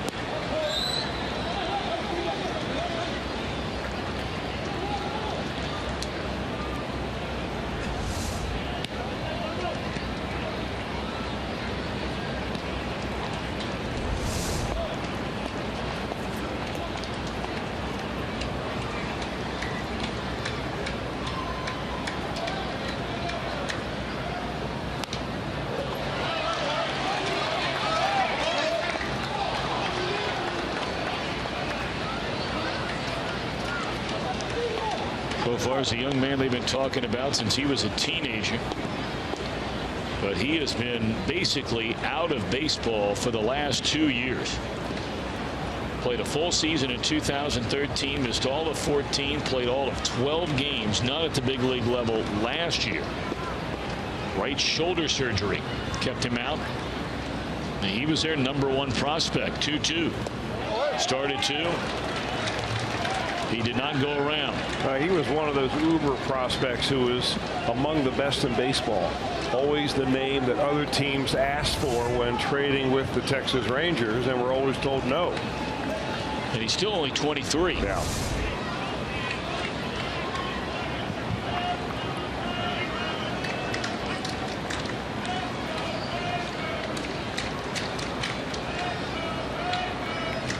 3-2 pitch on Profar. Strike 3 called on the outside corner. He thought it was too far wide. That's a money pitch here by Iglesias. Good way to put it right there, right on the corner. That's the kind of pitch designed to do exactly what it did. Look like a ball, come back in and be a strike. They've got a little extra black there from Bob Davidson. And some of that could have been the frame job by Tucker Barnhart. Soft hands behind the plate.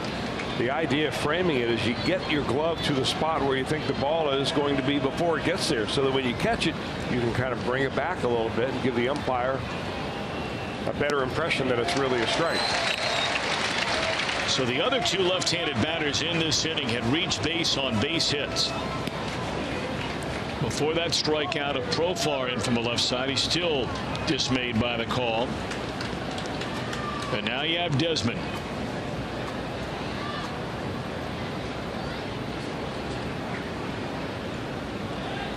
Oh, 2.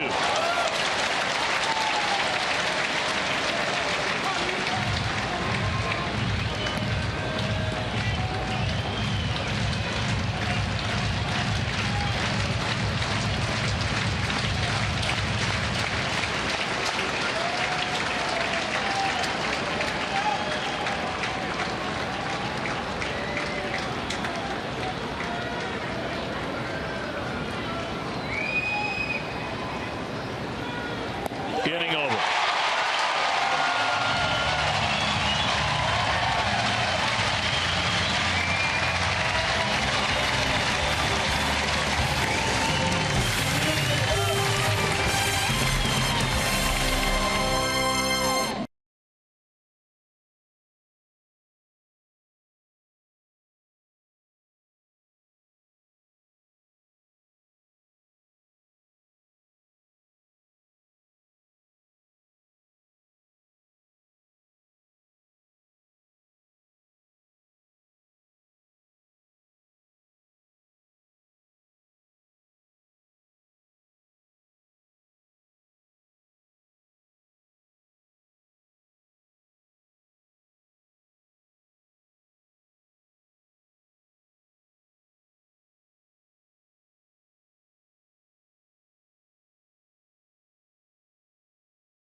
Is presented by authority of the Cincinnati Reds. It may not be reproduced or retransmitted in any form, and the accounts and descriptions of this game may not be disseminated without the express written consent of the Cincinnati Reds.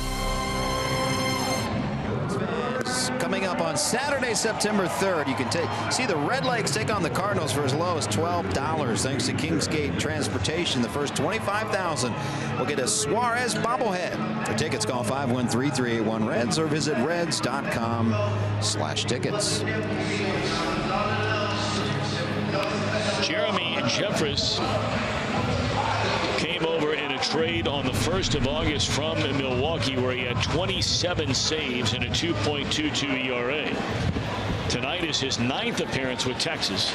He is not the Rangers' closer. Sam Dyson is the closer. Well, you talk about strengthening that bullpen.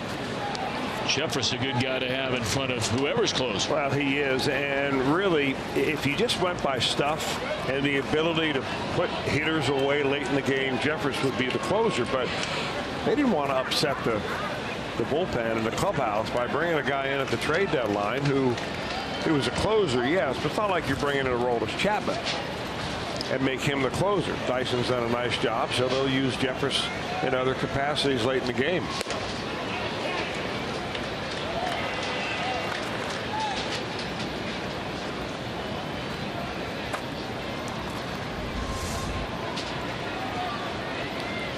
Brandon clearly went around there, and it's no balls and 2 strikes.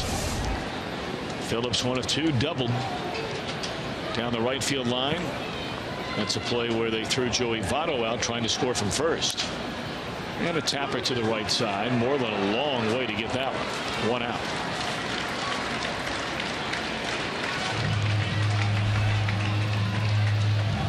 Well, John Daniels did a lot of trading. He's the general manager for the Rangers right at the trade deadline. They brought in veterans, as you can see. Beltran, who's the most veteran of them all. And this is what he has done since. Jonathan Lucroy, maybe the best catcher in the National League, comes over after turning down a trade to the Cleveland Indians. He ends up in Texas, and Jeremy Jeffress along with Lucroy in that deal from Milwaukee. You know, I don't know if they have enough starting pitching, and I think that's a big question about this Texas team. Every team has a question mark. They have Cole Hamels and Yu Darvish. Everybody's crazy about both those guys. Now, if they get performances like Derek Holland, there's your number 3 guy. They're hoping to have Colby Lewis here returning from the DL. Holland and Lewis have been on the disabled list frequently the last couple of years. But they need a number 3 guy if you're going to go into a best of 7. That they can really count on. Martin Perez is a guy who is the best pitcher maybe in baseball at home, and he is just simply awful on the road. And they're trying to figure out if maybe Lucroy can help quiet things down a little bit for him. Well, he has quieted things down for him when he's caught him. Lucroy has done a lot already for this pitching staff, and it wouldn't surprise me to, you know, to have him continue to do that as he gets to know these pitchers more and more. Lucroy is the kind of catcher that, you know, if he really disagrees with the pitcher on what he wants to throw, he'll tell you. That's not the way you go about getting this guy out. Now, on the other hand, Lucroy's got to say, well, I'm not familiar with this league. I've been over in the National League. We play a little bit interleague play, but, you know, you guys know best. But he is very good at sizing up pitchers and hitters, and we've seen it for a long time in Milwaukee. Well, it's a very nicely blended team with the acquisitions of Lucroy and Beltran. When you look at their position players, I mean, they've got tremendous youth on this team. You know, they've got youth at second, at short, in left. Desmond's still a young player in center. And now you bring in, you know, Beltran to play right. Lucroy to catch along with Beltran. Moreland's not an old guy. He's been around for a while, but this is a very nicely crafted team. But of course, Chris, is you know, some of these young guys are getting a chance to play because of injuries. You know, we haven't talked anything about, you know, Prince Fielder, and all of a sudden he's walked away from the game as the injuries continue to pile up. Today they officially released Josh Hamilton, who had incredible success with Texas after being traded from the Reds back in the end of the 2007 year. And then he went to Anaheim, came back, and has never been the same guy.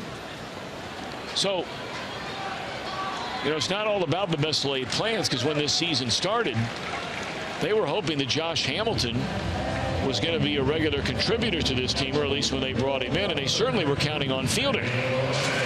Well, the kind of money that they owe both of those players, I think that they did get the Angels to play a portion of the Josh Hamilton deal. I don't know what the agreement was by releasing Josh Hamilton, but he's owed over $20 million. I know that Prince Fielder, however that worked out, was owed nearly $100 million on his contract when he retired earlier this last month.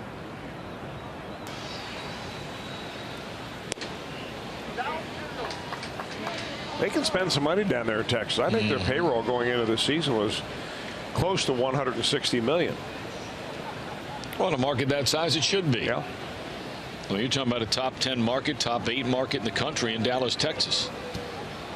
They might even be better than that. And of course, people are moving to Texas by the hundreds of thousands, as are so many companies. We felt that bite right here in greater Cincinnati over in northern Kentucky.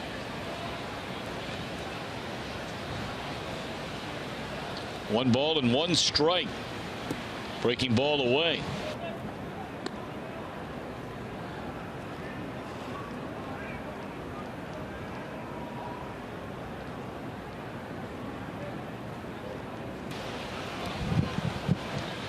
Two balls and a strike to Eugenio Suarez.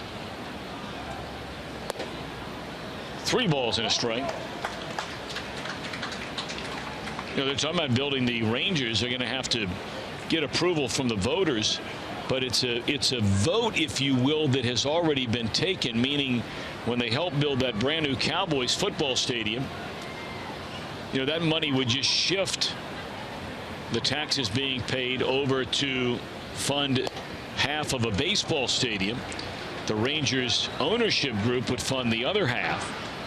Talking about a retractable dome down there, Chris, and if there's anywhere outside of Phoenix, Arizona, and Houston, Texas, it needs a retractable dome, it would be Dallas.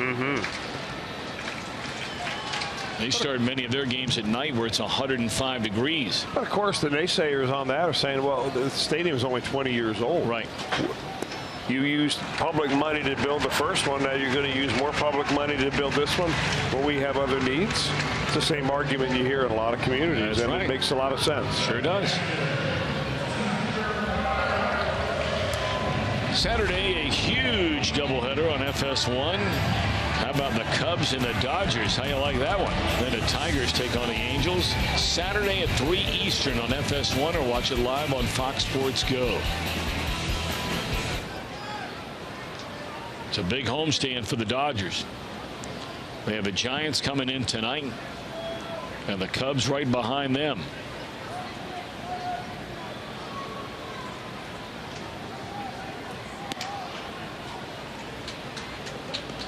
Yeah, the one guy we haven't talked about really, just recently acquired by the Rangers and signed to a minor league contract, is former Milwaukee outfielder Carlos Gomez, coming over after he was released by the Houston Astros. Not sure where he's going to play, but he gives the team another element of some speed and, of course, great defense in the outfield. It's interesting reading some of the stories as it's gone to 2-0 on Barnhart. There are so many American League scouts that had so many negative things to say about Gomez, that his game is deteriorated right before your very eyes rapidly. We'll see if the change of venue might turn that around. Only 30 years old. Yeah. Sometimes guys just have really bad years where they just look bad, they look tired, they look like they're done, and then wouldn't you know it, they come back and show you that they're not done. That ball driven in the gap, and off to the races is Suarez. He's on his way to third. They're going to wave him around. Here comes the throw to the plate. He's going to be safe. Barnhart will be tagged out. There was nobody behind him to cover the second base bag, but I think Tucker felt like, well, we took care of business.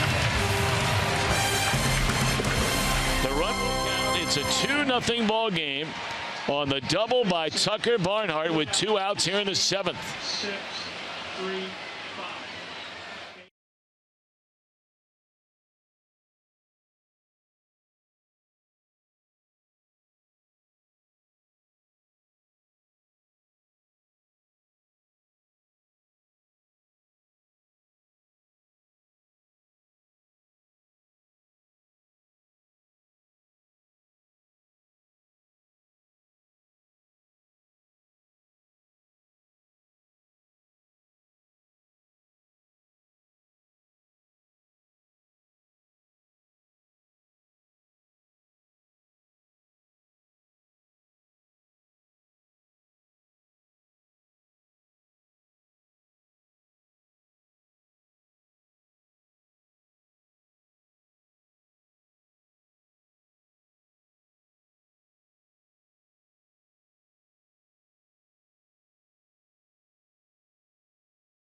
for the Reds on Reds Live Post Game. Expanded highlights you hear from the manager before anyone else. Clubhouse reaction and more is presented by Performance Kings Honda on this bow tie Tuesday. And Chris Welsh, if you don't have enough bow ties up there in the booth, she's got one for you. I see she does, and it's a very nice one at that. I would like to borrow that. You know what? If I could borrow a suit from Tom Brenneman that would match that bow tie, I'd be looking pretty good. Maybe we'll get you something made up in the stars and stripes, and then you can wear that along with it. You'll be looking good. Well, the Reds are looking good right now, 2-0, and on Bow Tie Tuesday, we like that. All right, here we go in the 8th inning. Reds 2, Rangers nothing. This is the 3rd time Beltran has led off an inning in the game tonight. And a tapper to the right side, plenty of time here. There was a time Beltran could fly up the line. Those days are long gone. 1 out.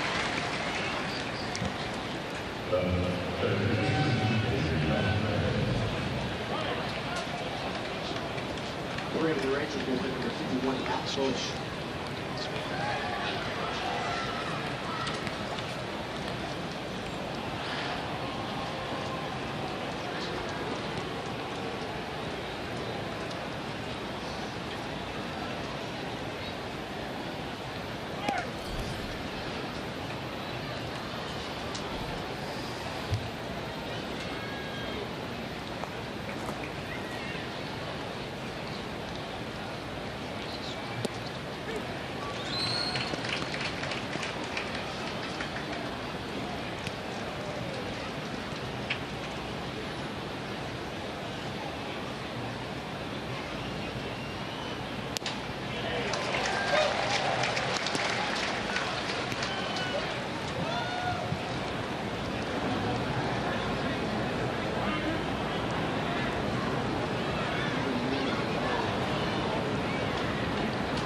1-2 on Beltran, and tapper back to the mound. And Iglesias disposes of Beltran and Beltran quickly. Much easier inning on the make here for Iglesias. He had a lot of drama in the last inning. Ended up having to strike out the last 2 batters to get out of the inning with no run scored. Now Odor is fly to right, singled, and struck out.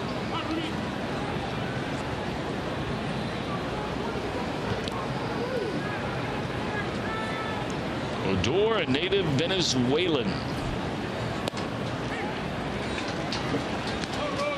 His first name is Rugned. That's his brother's name too. Remember that show? What are the names of those? Daryl and his brother Daryl. Well, this is Rugned and his brother Rugned, who also, by the way, played in the Texas organization. He's still in there and playing in the club's Dominican Summer League. And here's strike 3 called. He doesn't like it. What an inning for Iglesias. Through the heart of the order. Reds will bat in the bottom of the 8th, leading 2-0.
Cowherd and Jason Whitlock do.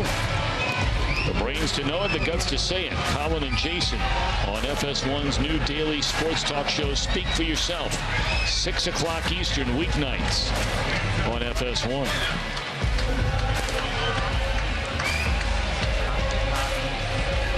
The Reds have a lead 2-0. They bat in the bottom of the 8th inning.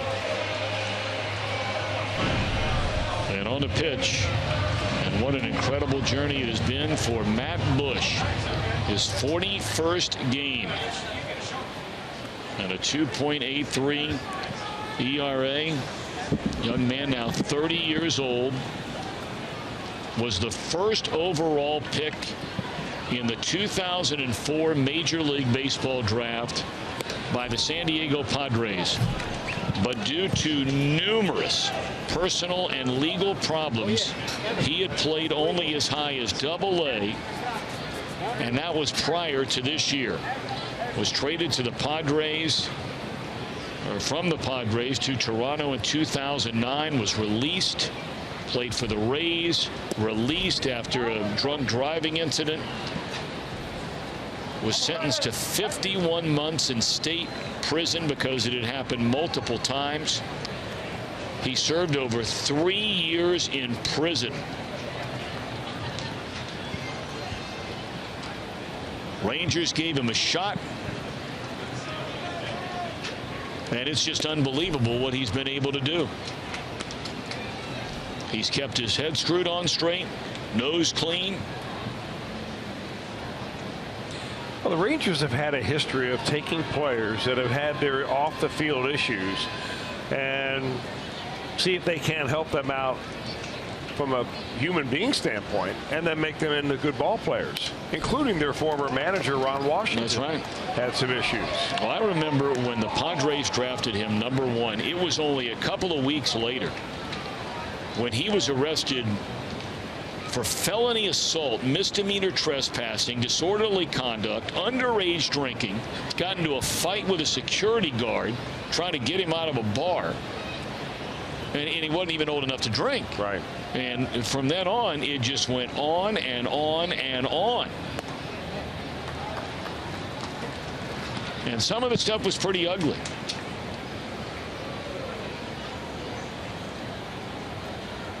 And I mean, this guy hit rock bottom. Well, remember, though, when he was drafted #1, of all the players in the country, he wasn't drafted as a pitcher. He was drafted, I think, as an outfielder. A shortstop, actually, and they were going to convert him around. But he was the #1 shortstop in the country and had the kind of arm, however, that once he got his life together, was able to be a valuable part of this Texas bullpen.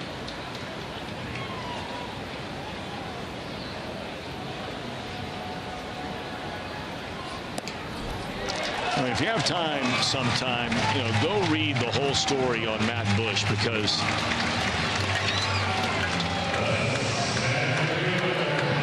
this guy was involved in a lot of stuff, bad stuff, hurt people, and he'll be the first to tell you, wish I could have done it a different way, and wound up going to prison for it.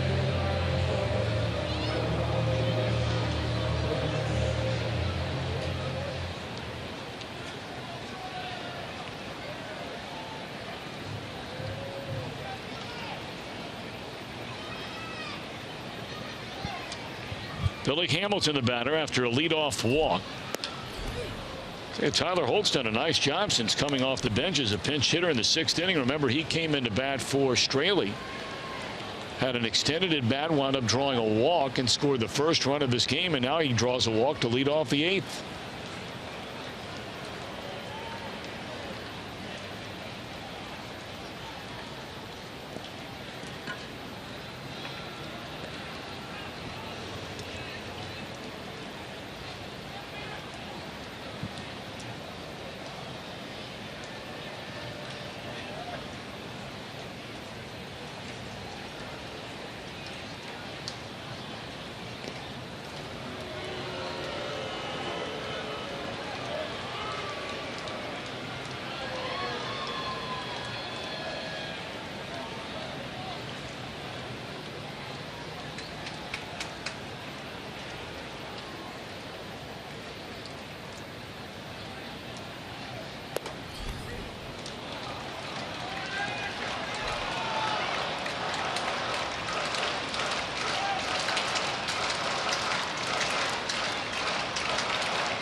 0-2 on Billy Hamilton. 0 for 2 in the game. Put down a sacrifice bunt, which led to the first run of this game in the 6th after the walk to Holt.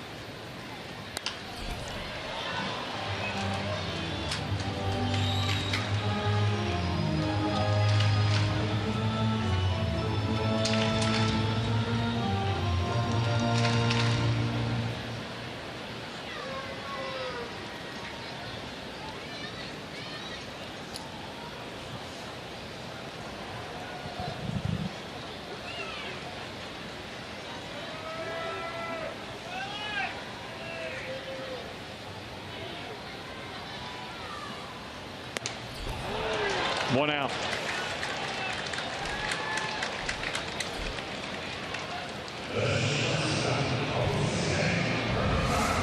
Well, when you're talking high 90s, you're talking about explosive high 90s from Matt Bush. Just a 4-seam fastball, good old country hardball there. There's no lack of good arms in this Texas bullpen. They've got some guys that can really throw hard. We saw Jeremy Jeffress, mid to high 90s. Bush, yes. Dyson's a hard thrower, hard sinking fastball. Jake Diekman, a left-hander, can come out throwing in the high 90s. Tapper back up the middle into center field. That'll be a base hit. And on the third goes Holt. I'll tell you, he runs the bases with real aggressiveness.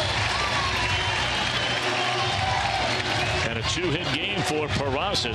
What else is new? I mean, just a little overspin right there, and Holt just reads it and says, here I am. Go ahead and try to throw me out if you want.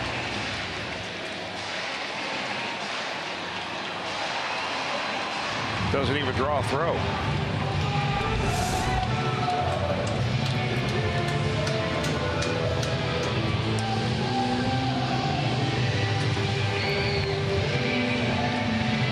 Doug Brocale out to visit.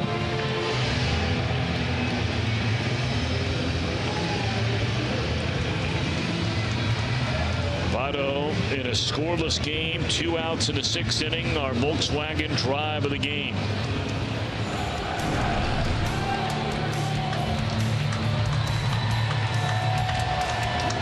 That made it 1-0.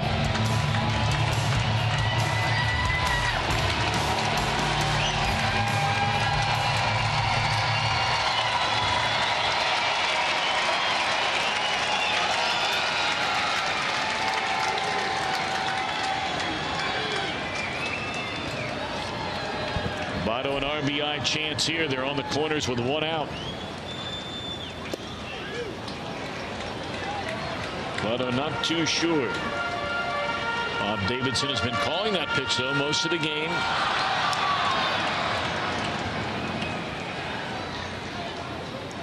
In fact, you could argue the biggest pitch in this game was that called third strike on that same part of the plate to Profar, with runners at second and third and 1 out in the 7th when Iglesias got that call.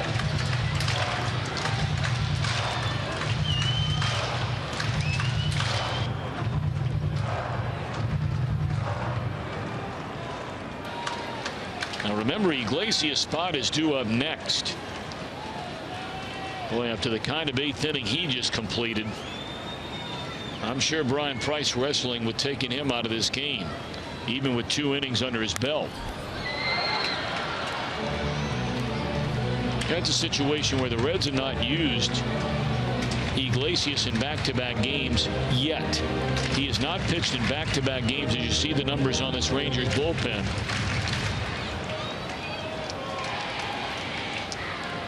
Iglesias has thrown 30 pitches.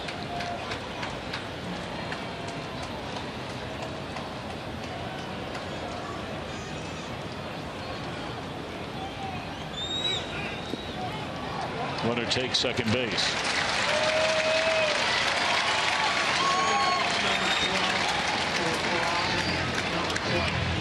Smart time to go right there. Votto gets an 0-2 count. Matt Bush throws a high fastball away. Votto fouls it. You got to figure the next pitch is going to be a breaking ball. See if he'll chase one in the dirt. And that's when Peraza decides to steal. So now just single will bring home 2.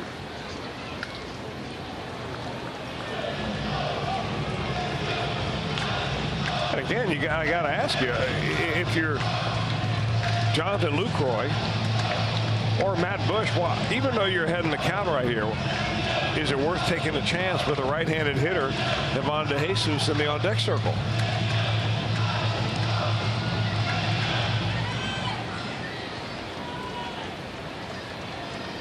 Well, Lucroy went out there to talk to him. Infield is in. And Votto shoots it the other way. That'll drive in a run. Sacrifice fly, scoring hold. Votto's knocked in 2 tonight. Nice job there to make it a 3-0 game.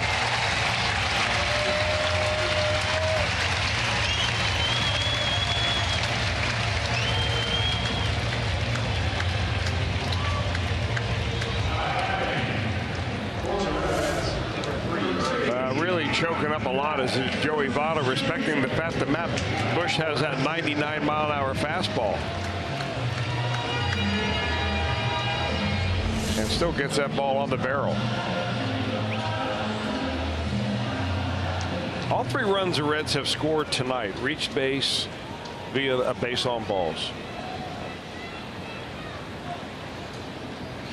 2 of them by Tyler Holt leading off an inning. His only 2 plate appearances since batting for Straley in the 6th.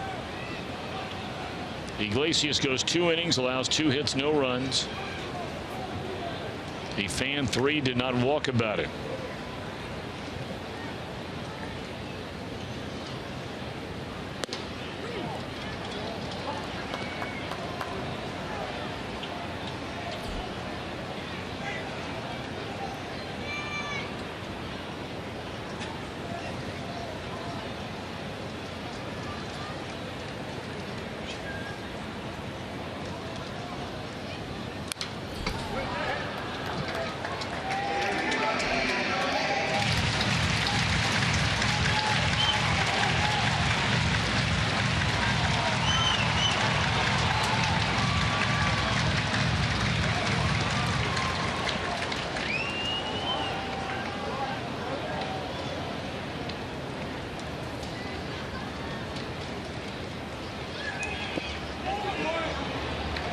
Devon went around, and that'll retire the side. Big tack-on run there. Rangers bat in the 9th. Reds lead 3-0.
Brought to you by Kroger. Stop by your neighborhood Kroger store to save big store-wide. Great food, low prices. Kroger.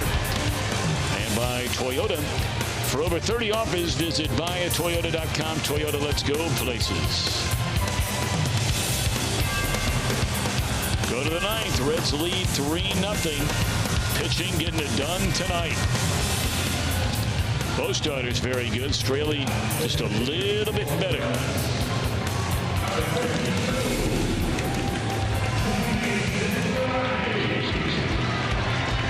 And then Iglesias behind Straley for 2.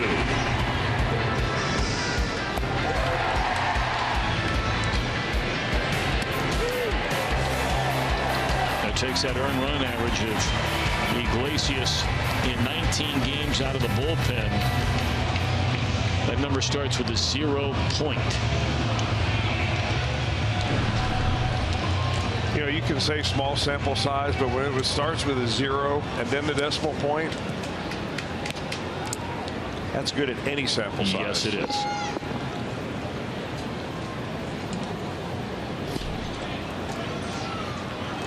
Tony Cingrani trying to nail it down. This is a save situation for the Reds left-hander. 15 of 20 on the year. Not every one of those as a traditional 9th inning closer.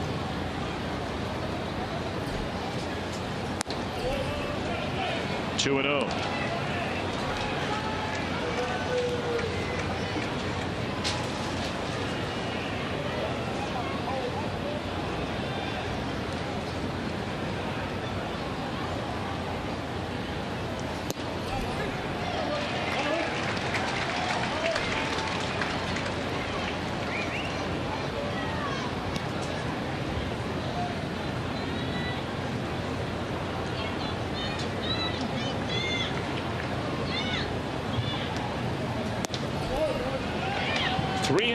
Jonathan Lucroy to be followed by Moreland and then Mazzara.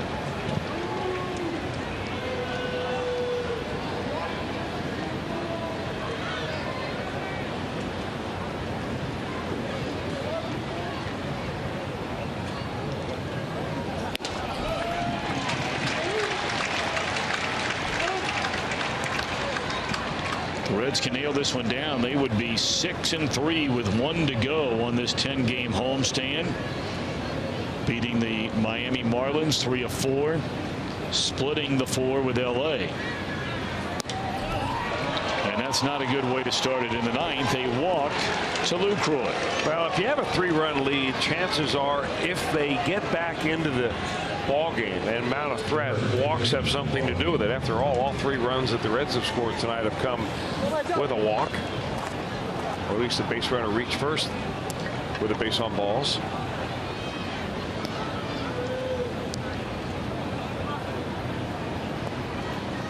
Left-handed batting Mitch Moreland. He has been a much better batter against left-handers this year than he's been in his entire career. Here's a cross-up. I mean, Barnhart's lucky he didn't get hit in the mask with that pitch, and you rarely ever see a cross-up, or at least it appeared to be that way. Oh, I beg your pardon. I didn't see it hit the dirt. My bad.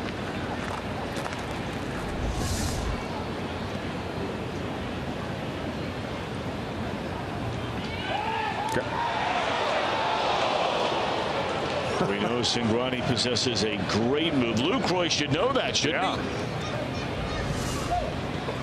And he's not even stealing. I mean, they're 3 runs down.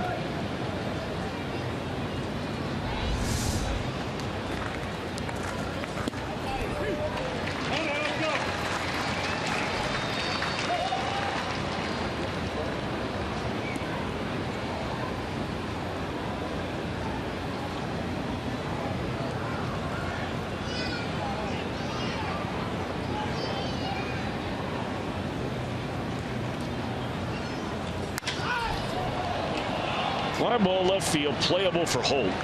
1 out in the 9th.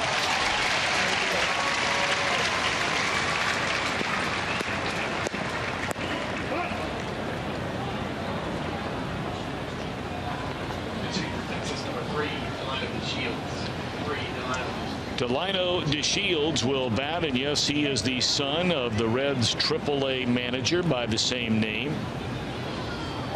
His dad, a long-time major league excellent player, and has done a real nice job working his way up as a manager through the Reds minor league system.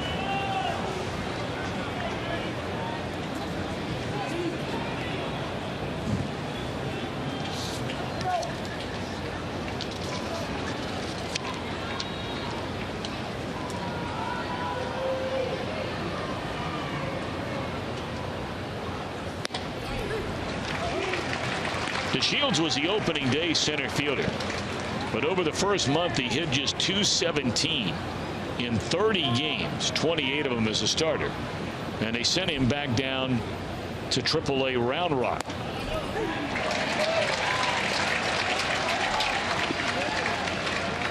And ultimately what happened was Mazzara moved into left field. Desmond, who was playing left, took over for DeShields in center, and that's the way it's remained.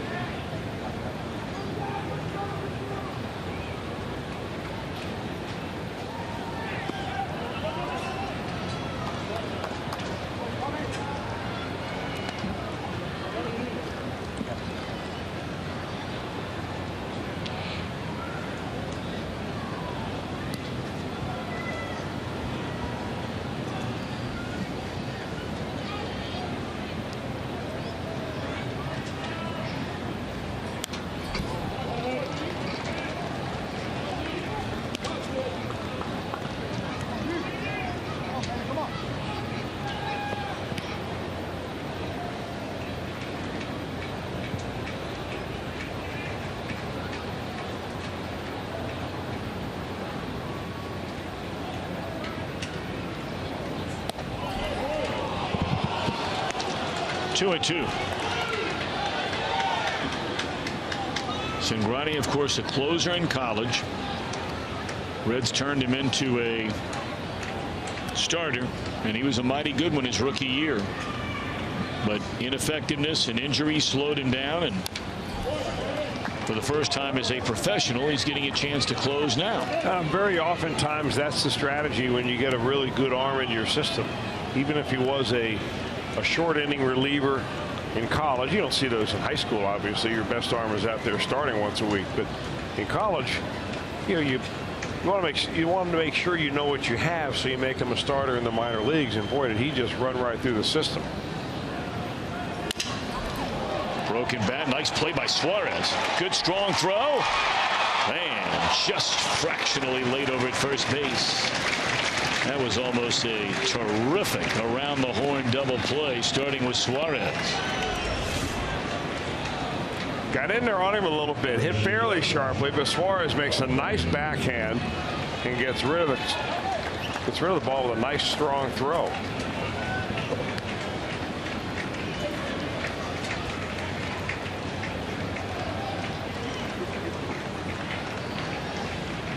Hey, well, you're seeing a little bit of improvement in Suarez, week by week, settling in, feeling more comfortable.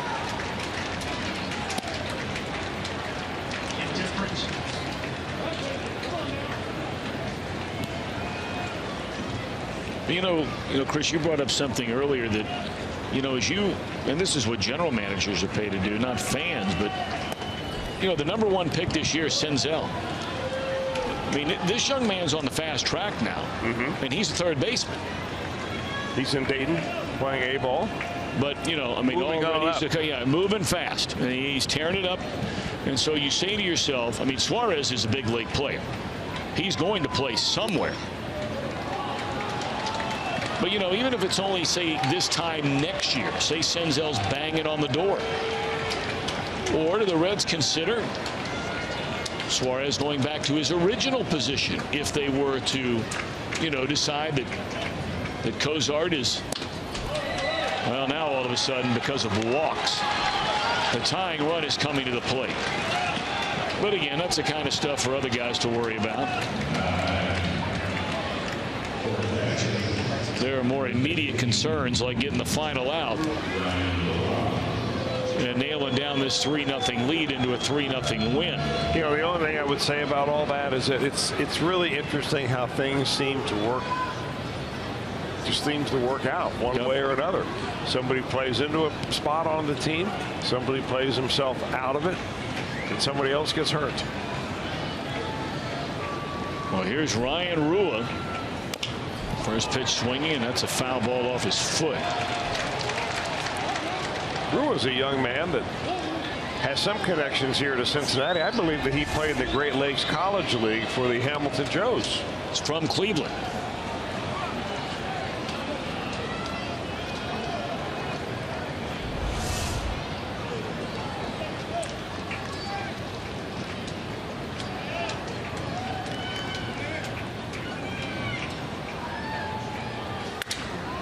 broken back. Play will be the first, and that's the old ball game. A combined 5-hitter by Straley, Iglesias, and Cingrani. The Reds have now won each of Dan Straley's last 8 starts.